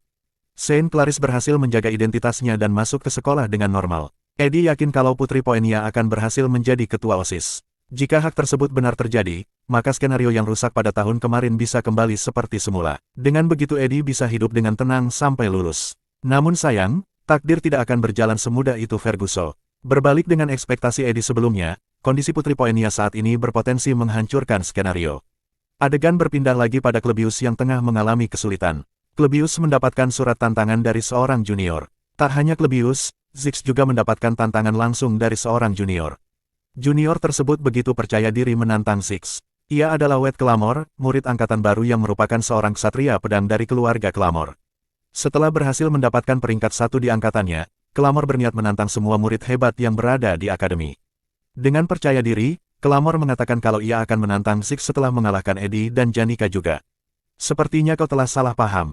Janika dan Eddie berada di luar jangkauanmu, kau bahkan tidak akan bisa melewatiku. Kalau kau ingin melawanku, cobalah untuk mengalahkan Klebius terlebih dahulu. Ziggs bertemu dengan Eddie. Ziggs selalu bercerita kalau Kelamor telah menantang semua siswa berbakat yang ada di akademi. Tak hanya itu, Kelamor juga tertarik untuk melawan Eddie. Yang Eddie ketahui, tantangan Kelamor seharusnya berlangsung pada episode 3 chapter 3 dan 5. Kelamor terlahir dengan bakat alami dalam ilmu pedang sebagai putra komandan pasukan perbatasan utara. Kelamor yang tak puas dengan peringkat teratas tahun pertama, akhirnya mulai menantang murid peringkat tinggi di akademi. Pada akhirnya, Ziggs juga dikalahkan olehnya. Walaupun Ziggs tidak dalam posisi yang menguntungkan pada saat itu, namun kekalahan tetaplah kekalahan. Amukan tantangan Kelamor tak terbendung. Hingga akhirnya, dia dikalahkan oleh Taylor yang telah menjadi lebih kuat dalam setahun. Eddie lalu pergi menuju ke kabinnya. Melihat suasana akademi yang begitu hidup, memberinya sedikit energi. Ia tersenyum menghirup udara segar yang khas dari semester baru. Namun ternyata semua itu hanyalah kenikmatan sesaat. Ziggs lupa mengatakan sesuatu yang penting kepada Eddie. Akhir-akhir ini Ziggs melihat Poenia yang terlihat murung. Setiap kali mendengar nama Eddie, perhatian Poenia pasti akan teralihkan. Menurut Ziggs saat ini, itu bukanlah masalah yang penting. Ia akan menyelidikinya lebih lanjut nanti. Kini Eddie sudah dapat membuat kontrak dengan Roh Spirit tingkat menengah. Namun untuk membuat kontrak dengan Roh Spirit tingkat menengah bukanlah hal yang mudah. Oleh karena itu, Janika akan membantu Eddie. Janika tuh bilang, untuk mendapatkan kontrak dengan Spirit tingkat menengah membutuhkan waktu yang sangat lama. Para penyihir menganggap kalau kontrak Roh Spirit tingkat menengah adalah sebuah takdir kehidupan. Nah, si Janika lalu menyuruh Eddie untuk memfokuskan sihirnya ke dalam matanya. Begitu Eddie membuka mata, tiba-tiba saja terlihat begitu banyak jenis roh spirit yang telah berkumpul di sekitarnya. Dengan santainya si Janika tuh bilang kalau semua itu adalah roh spirit tingkat menengah yang paling terbaik untuk Eddie pilih. Nah, para roh spirit itu lalu berbaris untuk menunjukkan bakatnya kepada Eddie. Sampai-sampai si kelelawar ini tuh sok menjadi juri, padahal dia sendiri adalah roh spirit tingkat rendah. Walaupun terasa sedikit aneh, Eddie tetap mengikuti rencana Janika untuk memilih roh spirit tingkat menengah. Nah, di waktu yang sama, para murid tengah menghadiri upacara penerimaan murid baru. Tapi parahnya acara tersebut tidak dihadiri oleh murid tingkat atas yang sedang mempunyai urusan pribadi. Siapa lagi kalau bukan Lucy dan Janika? Hal itu membuat para staf akademi khawatir kalau acaranya akan menjadi mengecewakan. Untungnya Putri Poenia menghadiri acara tersebut. Dan berkat itu, ia membuat acara menjadi lebih seru. Namun tak disangka, ada murid baru yang tetap berani menantang Poenia. Nah, siapa lagi kalau bukan si Kelamor? Mereka tuh ceritanya lagi bermain catur. Dan tak disangka si Kelamor berhasil memojokkan Poenia. Dengan sombongnya si Kelamor tuh berkata, sepertinya Tuan Putri mengalami banyak hal di akademi, mungkin kau juga harus mulai belajar kalau terkadang kau mungkin salah. Nah, perkataan tersebut malah membuat Poenia menjadi bermuhasabah diri. Ia teringat dengan perlakuannya kepada Eddie selama ini. Dan dia tuh sudah sadar kalau dirinya memang salah. Oleh karena itu, ia berencana untuk pergi ke kabin dan meminta maaf kepada Eddie. Namun sayang, rencana yang sudah ia bayangkan dengan begitu sempurna pada akhirnya akan berakhir tragis. Yang udah tahu jangan spoiler ya, diam dan nikmati saja komentar penonton yang belum tahu hahaha. Sedangkan itu di tempat lain, si Tanya sedang menulis surat untuk ayahnya. Dalam surat tersebut si Tanya tuh berkata kalau dirinya sudah melakukan hal-hal yang hebat sebagai seorang bangsawan. Dan tidak hanya itu, ia melihat kakaknya terlihat sangat berbeda dengan yang dirinya kenali. Nah, waktu si Tanya masih kecil, dia tuh memiliki ingatan yang dimana sedang berjalan bersama dengan seseorang. Yang ia ingat salah satu tangannya dipegang oleh kakak perempuannya yang telah tiada. Sedangkan tangannya yang lain mungkin saja dipegang oleh ayahnya. Menurutnya sih seperti itu tapi kalau dari siluetnya pasti kalian udah tahu deh. Nah, di tempat lain, bapaknya si Eddie sedang membaca surat yang Tanya telah kirim. Dengan mudahnya, surat tersebut dibuang ke lantai. Jahat bener dah karakter yang satu ini. Karena merasa si Tanya kurang kompeten, akhirnya si bapak ini menyuruh dua pelayannya untuk pergi ke akademi. Dan setelah mengirim dua orang tersebut, si bapak ini langsung menggunakan sebuah sihir tingkat tinggi, yang dimana sihir tersebut bertugas untuk menunjukkan sekilas masa depan dari tindakan yang telah ia lakukan. Di sini juga memperlihatkan kalau si bapak ini mempunyai tangan yang cukup aneh guys. Untuk menggunakan sihir tersebut memerlukan kekuatan yang sangat besar. Oleh karena itu, ia tak dapat menggunakannya dalam durasi yang lama. Dan terlihatlah sebuah gambaran masa depan yang pasti akan terjadi. Gambaran yang begitu tragis, yang memperlihatkan MC kita diserang oleh seorang pria. Serangan tersebut membuat Eddie terluka sangat parah. Janika menyaksikan adegan tersebut tepat di depan matanya. Eddie bahkan terjatuh dari atas tebing, yang membuat kemungkinan hidupnya sangat kecil. Janika tak sempat menggapai tangan Eddie. Ia terus memanggil nama Eddie dengan ekspresi yang begitu gelap di bawah derasnya hujan. Dan tiba-tiba saja ekspresinya seketika berubah. Ekspresi tersebut sudah sangat mewakili perasaan Mimin. Mampus lu semua. Nah seperti itulah yang nanti akan terjadi. Walaupun terasa sedikit tidak nyaman, namun si bapak ini sudah tidak ragu lagi untuk mengorbankan anaknya. Sementara itu, hasil pemilihan akhirnya keluar. Mau tidak mau, si Tanya harus menerima kenyataan kalau dirinya telah kalah dari Poenia. Walaupun begitu, masih banyak orang-orang yang tetap menyapa dan mendukung Tanya. Ziggs yang selalu ramah ke Tanya. Rotele juga mulai menyapa Tanya. Begitupun dengan Lucy yang biasanya cuek tapi tiba-tiba mulai menyapa Tanya. Teman-teman Tanya mulai beranggapan kalau Tanya memiliki koneksi yang sangat luas. Kocaknya si Tanya tuh malah besar kepala setelah dipuji oleh teman-temannya yang begitu polos. Karena itu si Tanya malah semakin sombong. Namun tetap saja ia merasa aneh dengan reputasinya yang tiba-tiba saja membaik. Padahal akhir-akhir ini dia tidak melakukan apa-apa. Dan dia pun mulai menebak kalau semua itu mungkin saja karena kakaknya yang dihormati oleh banyak orang. Memikirkan itu membuat dirinya terlihat lebih lemah dari kakaknya yang ia anggap sebagai anak yang gagal. Nah tapi tiba-tiba saja, pelayan yang dikirim oleh bapaknya akhirnya datang. Tanya mengira kalau bapaknya mengirim mereka sebagai bentuk dukungan dan perhatian terhadap dirinya. Yang tua ini, bernama Kaden. Kaden bertugas untuk membantu Tanya dalam negosiasi buku pertapa yang berikutnya. Sedangkan yang ini bernama Nox. Nox bertugas membantu Tanya dalam pemilihan ketua OSIS nanti. Tapi tiba-tiba saja si Tanya berkata kalau semua itu tidak perlu. Sebab Tuan Putri Poenia sudah mengumumkan kalau dirinya tidak akan mencalonkan diri sebagai ketua OSIS. Eddie pun bahkan tak menyangka mendengar berita tersebut. Sebab pada saat melawan ayah Eddie nanti, kekuatan dan kekuasaan Poenia sangat dibutuhkan. Kalau sampai Poenia tidak menjadi ketua OSIS, hal itu mungkin akan merubah jalan cerita utama nantinya. Akan tetapi Janika tuh merasa kalau si Eddie mungkin akan melakukan hal yang ceroboh lagi. Ia pun bertanya mengapa Eddie begitu khawatir pada Poenia padahal seharusnya Eddie mendukung Tanya untuk menjadi ketua OSIS. Ziggs pun datang di waktu yang tepat. Ziggs selalu menjelaskan kalau Poenia terlihat seperti tak memiliki kepercayaan diri. Hal itu mungkin saja berhubungan dengan Eddie. Kemungkinan terburuknya Poenia mungkin akan membiarkan ayah Eddie begitu saja nantinya. Si Eddie tentu saja bingung dengan apa yang harus dilakukannya. Tapi tiba-tiba saja si Janika tuh berkata kalau besok sepertinya akan hujan dan itu adalah waktu yang tepat untuk mendapatkan kontrak spirit air tingkat menengah. Eddie berterima kasih dengan bantuan Janika. Ia begitu senang hingga mengeluarkan senyuman yang begitu cerah. Seperti yang dikatakan Janika tadi, Lucy juga mencium akan datangnya hujan. Begitu mendengar suara langkah kaki Eddie, Lucy dengan cepat turun ke bawah.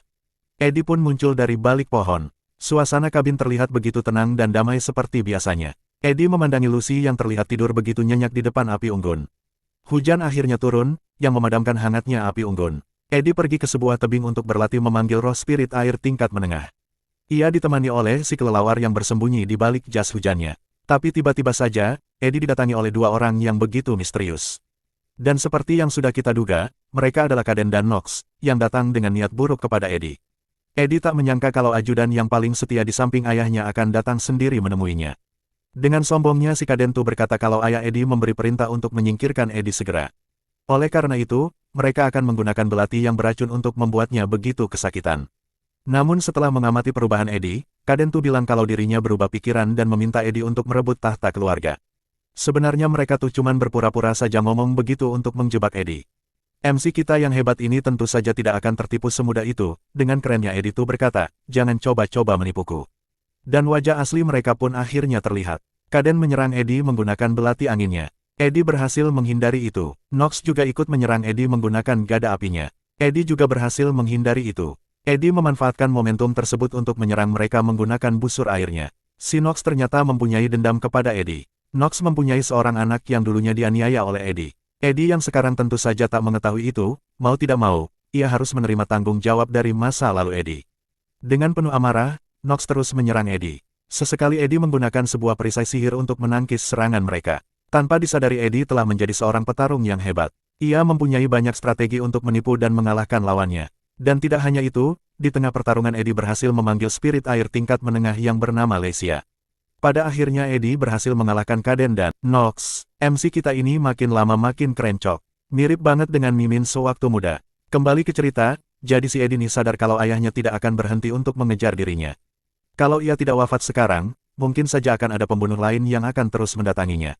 Oleh karena itu, Eddie menyuruh Nox untuk membunuhnya saja, sekalian juga menyuruh Nox untuk membalaskan dendam atas anaknya. Eddie membantu Nox untuk memegang senjata tersebut dan menusuk badannya sendiri. Tapi, tiba-tiba saja si Janika muncul dari balik pohon. Janika tuh berkata kalau ia terlambat datang dikarenakan pelajaran di kelas yang agak lama.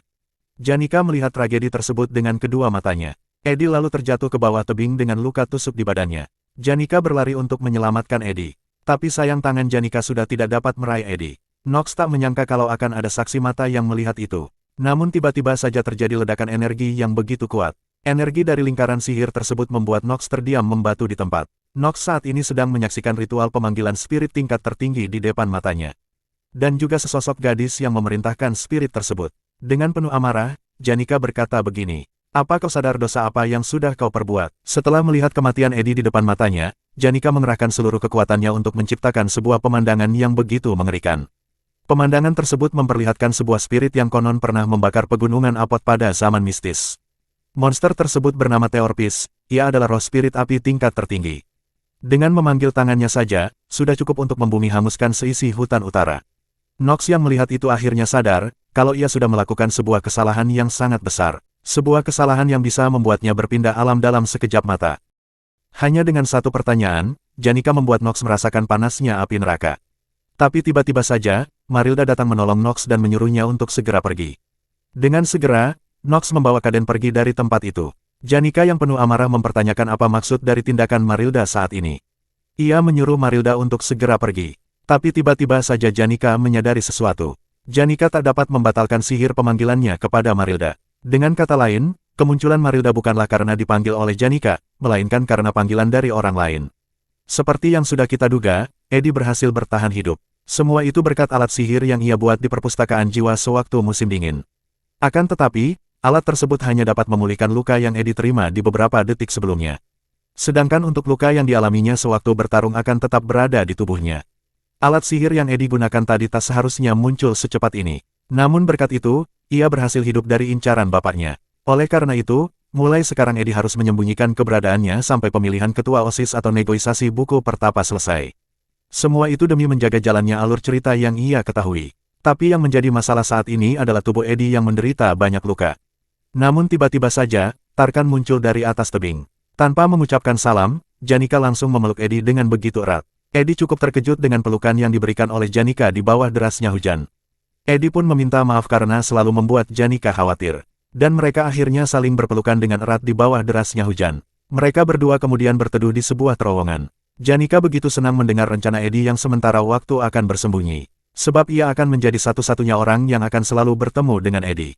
Saking senangnya, ia memeluk Eddie hingga membuatnya kesakitan. Sementara itu di tempat lain, Lucy sedang menunggu Eddie di kabin. Sambil menunggu, ia membayangkan rutinitas yang Eddie lakukan tiap hari.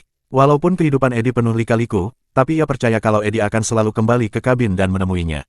Namun sayang, takdir tak akan seindah itu. Tiba-tiba saja, Nox datang ke kabin bersama dengan Kaden. Nox berkata kepada Lucy kalau mereka baru saja diserang oleh hewan buas di dalam hutan. Sayangnya kebohongan tersebut tidak akan mempan kepada Lucy. Lucy menyuruh Nox untuk segera berkata jujur. Sebab, Lucy mengetahui kalau mereka adalah orang-orang dari keluarga Eddie. Di waktu yang sama, Janika telah melaporkan kejadian tersebut kepada seorang profesor yang bertugas di hari itu. Dengan adanya barang bukti yang tertinggal, profesor tersebut turut berduka cita dengan kejadian yang menimpa Eddie. Janika juga melaporkan kalau pelaku dari insiden tersebut adalah Nox dan Kaden yang merupakan pelayan dari keluarga Rottweiler. Tapi tiba-tiba saja, Lucy muncul dari kejauhan. Dalam sekejap mata, Lucy mendekati mereka di bawah derasnya hujan. Janika begitu terkejut dengan munculnya Lucy yang tak ia duga. Dengan segera, Janika mengajak Lucy untuk berbicara dan menyuruhnya untuk tetap tenang. Namun sayang, nasi sudah menjadi bubur. Lucy mengatakan kalau ia telah menangkap Kaden dan Nox. Lucy datang hanya untuk melihat tempat terakhir Eddie berada. Ia lalu mengambil alat panah yang Eddie gunakan sebelumnya. Dan lihatlah apa yang terjadi. Lucy mengeluarkan ledakan energi sihir yang begitu dahsyat. Ia lalu pergi meninggalkan tempat tersebut dengan sangat cepat. Janika mengatakan kepada profesor kalau mereka harus segera mengejar Lucy sebelum semuanya terlambat. Tapi sayang, Lucy sudah berada di atas akademi sambil membawa dua biang kerok bersamanya. Lucy datang untuk mencari Tanya. Lucy beranggapan kalau dalang di balik semua ini adalah Tanya yang merupakan adik Eddie. Para pelayan datang untuk menghentikan amukan Lucy. Mereka menggunakan sebuah alat sihir untuk menangkap Lucy. Apa yang sebenarnya terjadi? Tanya pelayan Bell kepada Lucy. Hanya dengan tatapannya, Lucy menghancurkan alat sihir tersebut. Ia menyuruh para pelayan untuk segera membawa Tanya ke hadapannya. Sementara itu di tempat lain, para murid sedang berkumpul untuk melihat pertarungan murid baru dan murid peringkat atas. Tak disangka, Kelamor berhasil mengalahkan Alvira. Kini yang tersisa adalah pertarungan Kelamor melawan Six. Para murid sudah tidak sabar untuk melihat pertarungan dua orang tersebut. Namun tiba-tiba saja, sebuah gempa bumi mengguncang seluruh arena bertarung. Ziggs dan Clamor segera berlari keluar untuk melihat apa yang sedang terjadi. Namun tak dapat disangka, Ziggs melihat para pelayan yang telah berubah menjadi patung. Amarah Lucy sudah tidak dapat dibendung lagi. Ia hanya meminta untuk segera membawakan Tanya ke hadapannya. Ziggs begitu bingung dengan apa yang sebenarnya telah terjadi. Salah satu pelayan akhirnya menjelaskan kepada Ziggs kalau Eddie telah terbunuh. Ziggs begitu terkejut mendengar hal itu. Seperti yang semua orang tahu, Ziggs sangat menghormati Eddie. Ziggs lalu pergi untuk mencari Tanya. Seperti yang Ziggs duga, ia berhasil menemukan Tanya yang tengah bersembunyi dalam sebuah lemari di kamarnya. Tanpa berpikir panjang, Ziggs menyuruh Tanya untuk segera jujur kepada dirinya. Apakah benar kalau ia yang telah menyuruh orang untuk membunuh Eddie? Dengan wajah penuh ketakutan, Tanya bersumpah kalau ia bukanlah pelakunya. Jawaban tersebut tetap tak membuat Ziggs percaya begitu saja. Namun kalau dibiarkan, Tanya mungkin saja akan terbunuh. Ziggs tahu kalau itu bukanlah yang Eddie inginkan. Oleh karena itu, Ziggs akan melindungi Tanya dan juga menghentikan Lucy. Tapi tiba-tiba saja, Clamor muncul dan menyuruh Ziggs untuk menyerahkan Tanya kepada Lucy. Clamor dengan berani menantang Ziggs. Dengan mudahnya, Ziggs mengambil sebuah pedang yang tergeletak di dekat kakinya. Ziggs dan Clamor beradu pedang dengan begitu sengit. Saat ini Ziggs sedang tidak dalam suasana hati yang baik. Ia terus menyerang Clamor dengan begitu cepat. Clamor hanya bisa bertahan menerima serangan Ziggs.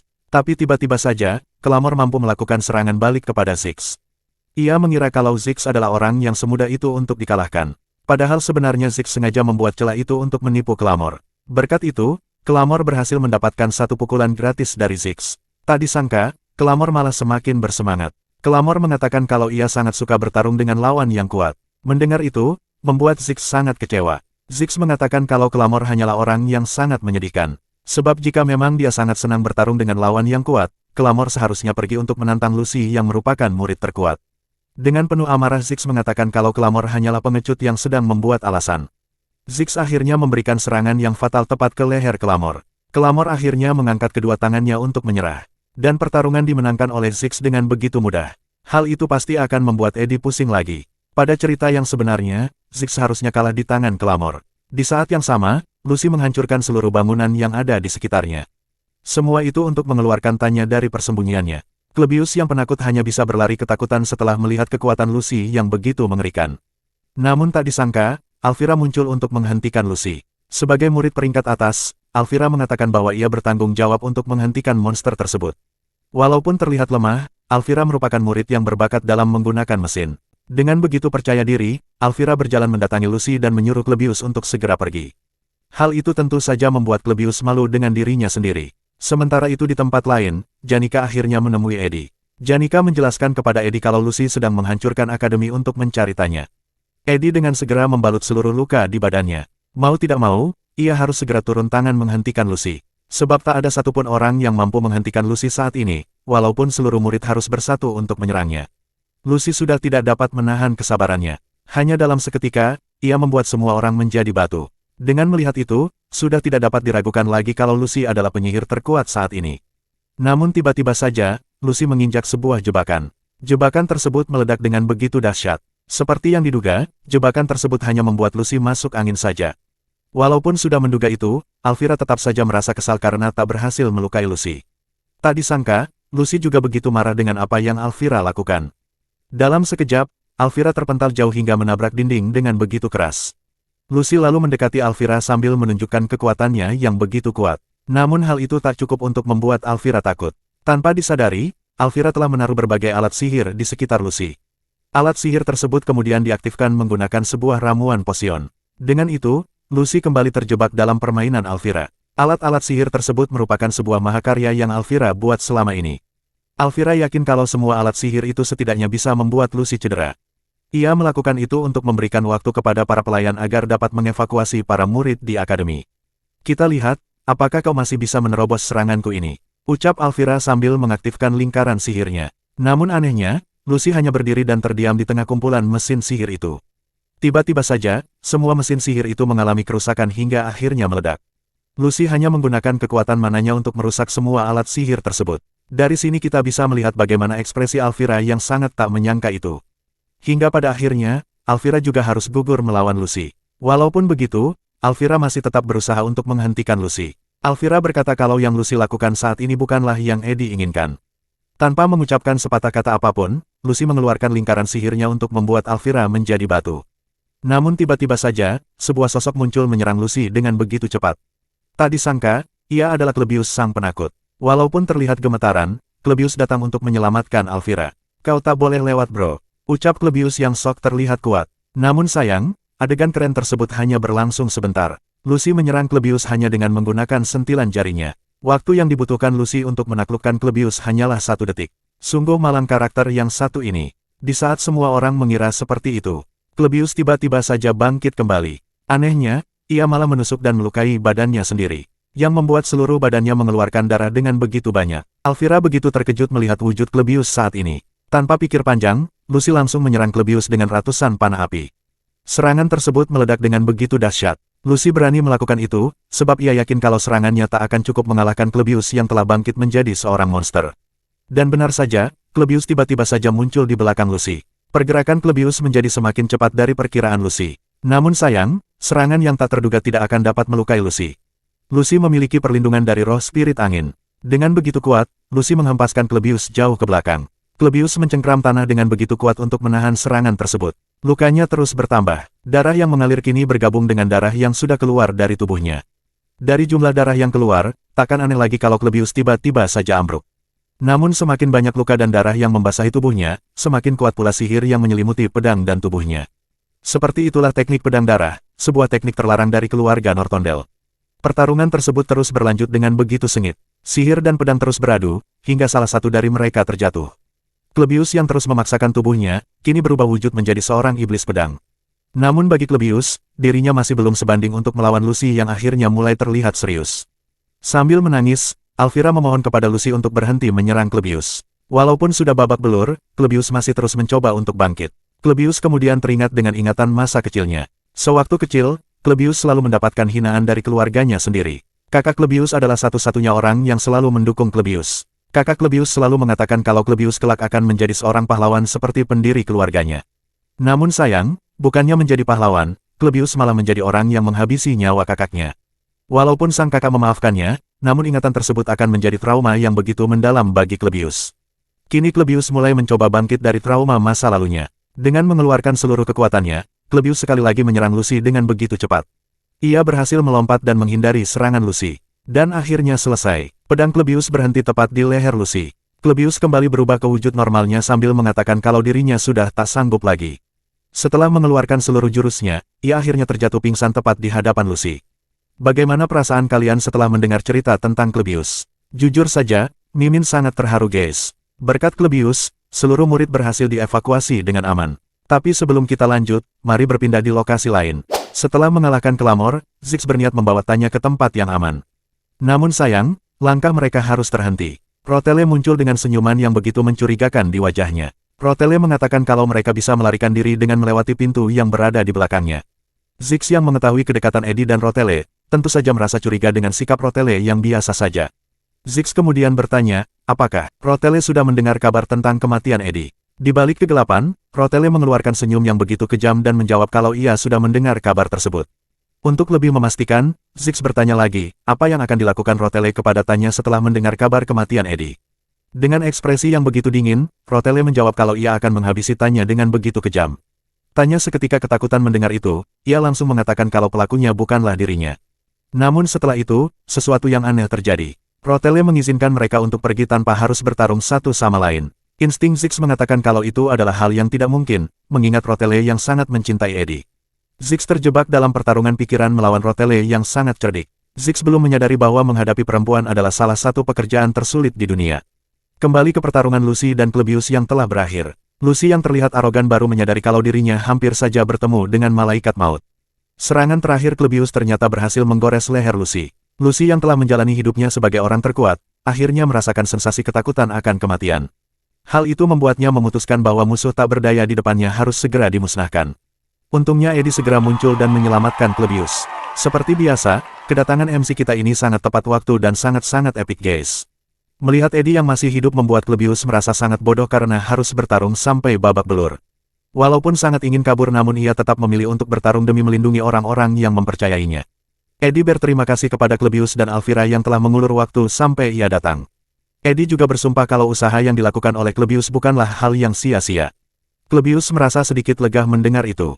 Ia akhirnya terjatuh pingsan akibat kehilangan banyak darah. Eddie sangat tidak menyangka dengan kekuatan yang dimiliki oleh Klebius hingga dapat menahan kemampuan Lucy. Setelah Eddie tiba, Lucy hanya berdiam diri di bawah derasnya hujan. Eddie meminta maaf kepada Lucy atas semua kesalahpahaman yang disebabkan oleh dirinya. Namun tanpa sempat menjelaskan semuanya, Lucy langsung memeluk Eddie. Lucy merasa sangat sedih karena mengira Eddie telah mati. Dengan suara dan wajahnya yang begitu tampan, Eddie menenangkan Lucy yang tengah menangis di bawah derasnya hujan. Dan seperti biasa, Eddie sang penggetar rahim akhirnya mulai beraksi. Di tempat lain, Ziggs sedang mencoba menebak rencana licik yang dibuat oleh Rotele. Sekeras apapun ia berpikir, ia tak dapat mengambil keputusan yang terbaik untuk menghadapi Rotele yang sangat licik. Namun di tengah momen menegangkan itu, tiba-tiba saja Janika muncul dengan menghancurkan kaca jendela. Ziggs dan Rotele sangat terkejut melihat pemandangan itu. Pemandangan tersebut dilanjutkan dengan Janika yang mendarat di atas badan Rotele. Setelah mendarat, Janika langsung mencari Tanya. Hal itu membuat Ziggs dan Tanya merasa sangat khawatir. Sedangkan di sisi lain, Rotele bertanya-tanya dengan ekspresi Janika yang terlihat normal. Menurut Rotele, Janika seharusnya menjadi orang yang paling gila setelah mendengar kematian Eddie. Tak hanya itu, Janika juga datang bersama dengan Marilda untuk mencari Tanya. Situasi itu membuat Ziggs sangat kesulitan. Selama hidupnya, Ziggs baru merasakan perasaan takut yang seperti ini. Dari sudut pandang Ziggs, mereka semua datang untuk membunuh Tanya. Oleh karena itu, Ziggs segera menghancurkan dinding yang berada di sebelahnya. Ia menyuruh Tanya untuk terus berlari hingga tidak dapat dikejar. Ia harus mencari tempat berlindung untuk dirinya sendiri selagi Ziggs menahan Janika dan Rotele. Walaupun terasa mustahil, Ziggs akan berusaha melawan dua perempuan tersebut. Ia dengan sukarela melakukan itu hanya karena Tanya adalah adik dari Eddie. Setelah Tanya pergi, Ziggs masih mencoba untuk menenangkan Janika dan Rotele. Ziggs berkata kalau ia juga mempunyai orang yang dicintai. Ia tahu betul dengan apa yang mereka rasakan karena dirinya pernah merasakan hal yang sama sewaktu dulu. Lucunya, Janika ternyata tak mendengarkan apa yang sedang dikatakan Ziggs. Ia baru saja selesai menjelaskan kepada Rotele kalau Eddie sebenarnya masih hidup. Namun Ziggs malah terus tancap gas dan malah membahas perasaan terdalam Janika yang sangat mencintai Eddie. Hal itu membuat Janika menjadi sangat malu hingga membuat wajahnya berubah menjadi sangat merah. Ziggs yang begitu menghayati perasaannya malah semakin meledak-ledak dengan membahas masalah percintaan. Janika berhasil menutup mulut Ziggs dengan sebuah bola api yang sangat besar. Ziggs yang terbakar api cinta akhirnya diam dengan tenang. Namun Janika masih tetap tersipu malu sambil terus memukul Ziggs dengan tongkat sihirnya. Sementara itu di tempat lain, selama ini Lucy mengira kalau perasaan yang dimiliki pada Eddie, sama seperti perasaan yang dimilikinya pada kakeknya. Namun perasaan yang tumpang tindih itu, mulai berubah menjadi perasaan yang berbeda. Sebuah perasaan yang membangkitkan rasa ketertarikan. Lucy merasakan perasaan yang berdebar saat memeluk Eddie. Bahkan ketika Eddie memanggil nama Lucy, ia merasakan sebuah perasaan yang menyetrum seluruh badannya. Padahal itu hanyalah sebuah panggilan yang biasa Eddie lakukan, namun hatinya merasa seolah terbakar. Setelah itu Lucy akhirnya menyadari, apa sebenarnya perasaan yang ia rasakan itu. Bagi Lucy, aroma rumput mempunyai efek yang menenangkan pikiran. Oleh karena itu, ia sangat suka tidur di atas kabin Eddie. Sesekali ia dapat mencium aroma jerami yang ditumpuk di samping kabin. Namun para pelayan selalu menghapus aroma tersebut dari badannya. Hal itulah yang membuat ia selalu diam-diam pergi dari asrama. Sederhananya, Lucy telah menyadari kalau ia sangat menyukai aroma rumput yang dimiliki oleh Eddie. Tapi saat ini Lucy tengah menghadapi masalah yang baru. Eddie menyuruh Lucy untuk meminta maaf kepada Klebius dan Alvira. Ia juga harus menerima hukumannya dari komite pendisiplinan. Namun dari sudut pandang Lucy, dia melakukan semua itu karena mengkhawatirkan Eddie. Oleh karena itu, ia bersikeras kalau dirinya tidaklah salah. Mendengar itu membuat Eddie sedikit kecewa. Sebagai gantinya, Eddie akan menggantikan Lucy untuk bertanggung jawab. Setelah melihat Eddie yang terlihat kecewa, Lucy memutuskan untuk meminta maaf dan bertanggung jawab atas semua perbuatannya. Lucy lebih merasa takut jika harus mengecewakan Eddie. Sebab saat ini di mata Lucy, Eddie terlihat sangat tampan dan berkilau. Maklum saja karena penyihir yang satu ini akhirnya merasakan jatuh cinta untuk pertama kalinya. Eddie kemudian mengajak Lucy untuk segera pergi mencari Janika. Namun tiba-tiba saja, Lucy menahan Eddie untuk pergi. Dengan wajah yang begitu merah, Lucy meminta Eddie untuk tidak perlu terburu-buru mencari Janika. Sayangnya MC kita bukanlah pria yang cukup peka untuk menyadari kode dari Lucy. Setelah beberapa saat, mereka semua akhirnya berkumpul. Ziggs meminta maaf kepada Janika karena sudah mengucapkan kata-kata yang begitu memalukan. Klebius dan Alvira terlihat begitu kelelahan setelah bertarung habis-habisan. Berbeda dengan Rotele yang terlihat begitu malu untuk menatap wajah Eddie. Ia begitu senang melihat keadaan Eddie yang baik-baik saja. Dengan sombongnya Rotele mengatakan bahwa ia sudah menduga kalau Eddie pasti masih hidup. Selama ini ia hanya berpura-pura saja terlihat marah. Mendengar itu membuat Ziggs berekspresi sedikit ragu dengan pernyataan Rotele. Rotele memanfaatkan kesempatan itu untuk mulai menggoda Eddie. Ia meminta Eddie untuk bertanggung jawab atas perasaan khawatir yang ia rasakan. Namun tak disangka, Lucy tiba-tiba saja mendorong Rotele untuk menjauh dari Eddie. Tak cukup sampai di situ, Lucy juga terlihat begitu kaget ketika ujung rambutnya tak sengaja menyentuh baju Eddie. Peristiwa tersebut membuat suasana menjadi hening seketika. Rotele akhirnya menyadari kalau Lucy telah jatuh cinta juga kepada Eddie. Eddie yang tak peka malah mengelus-ngelus kepala Lucy. Ia mengira kalau Lucy yang dulu masih sama dengan Lucy yang sekarang. Adegan lucu itu masih belum berakhir. Kini giliran Janika yang menarik Lucy untuk menjauhkannya dari Eddie. Intuisi Janika sebagai seorang perempuan mengatakan kalau Lucy kini menjadi sebuah ancaman untuk dirinya. Lucy pun juga tak terima dengan tindakan Janika yang tiba-tiba menariknya. Dan seperti itulah persaingan antara mereka bertiga akan dimulai. Ziggs terlihat kagum melihat persaingan tersebut. Dengan penuh semangat, ia mendukung mereka semua. Alvira lalu menyuruh Eddie untuk segera menjelaskan semuanya sebelum staf akademi datang. Eddie kemudian memberitahu mereka semua kalau ia berhasil hidup dan menjelaskan situasinya secara singkat. Lucy meminta maaf kepada Klebius dan Alvira. Mereka juga akan bersama-sama mencari Tanya yang kabur. Mereka memutuskan untuk menyerahkan Nox dan Kaden kepada pihak akademi. Dan sebelum semua orang sadar, Eddie harus segera menghilang dari akademi untuk menjaga informasi kalau ia masih hidup. Klebius akan bersaksi kepada staf akademi kalau dia adalah orang yang menghentikan Lucy. Alvira setuju untuk mengikuti semua rencana Eddie. Bagi seorang alkemis, menemukan hal baru selalu menjadi pengalaman yang menyenangkan. Oleh karena itu, ia sangat senang dengan berbagai peristiwa yang terjadi pada hari ini. Dan mungkin ini akan menjadi awal dari hubungan Alvira dan Klebius. Tanya masih terus berlari dengan pikiran bahwa dirinya masih dikejar. Walaupun sebenarnya dia tidak sedang dikejar oleh siapa-siapa. Tanya berusaha untuk bertahan hidup demi mencari kebenaran tentang pembunuhan kakaknya. Walaupun sebenarnya sudah tak ada yang berpikiran kalau dia yang membunuh kakaknya. Seseorang tolong kejar dia dan sudahi kesalahpahaman ini. Apa boleh buat, Mimin hanya bisa memberikan semangat untuk karakter yang satu ini.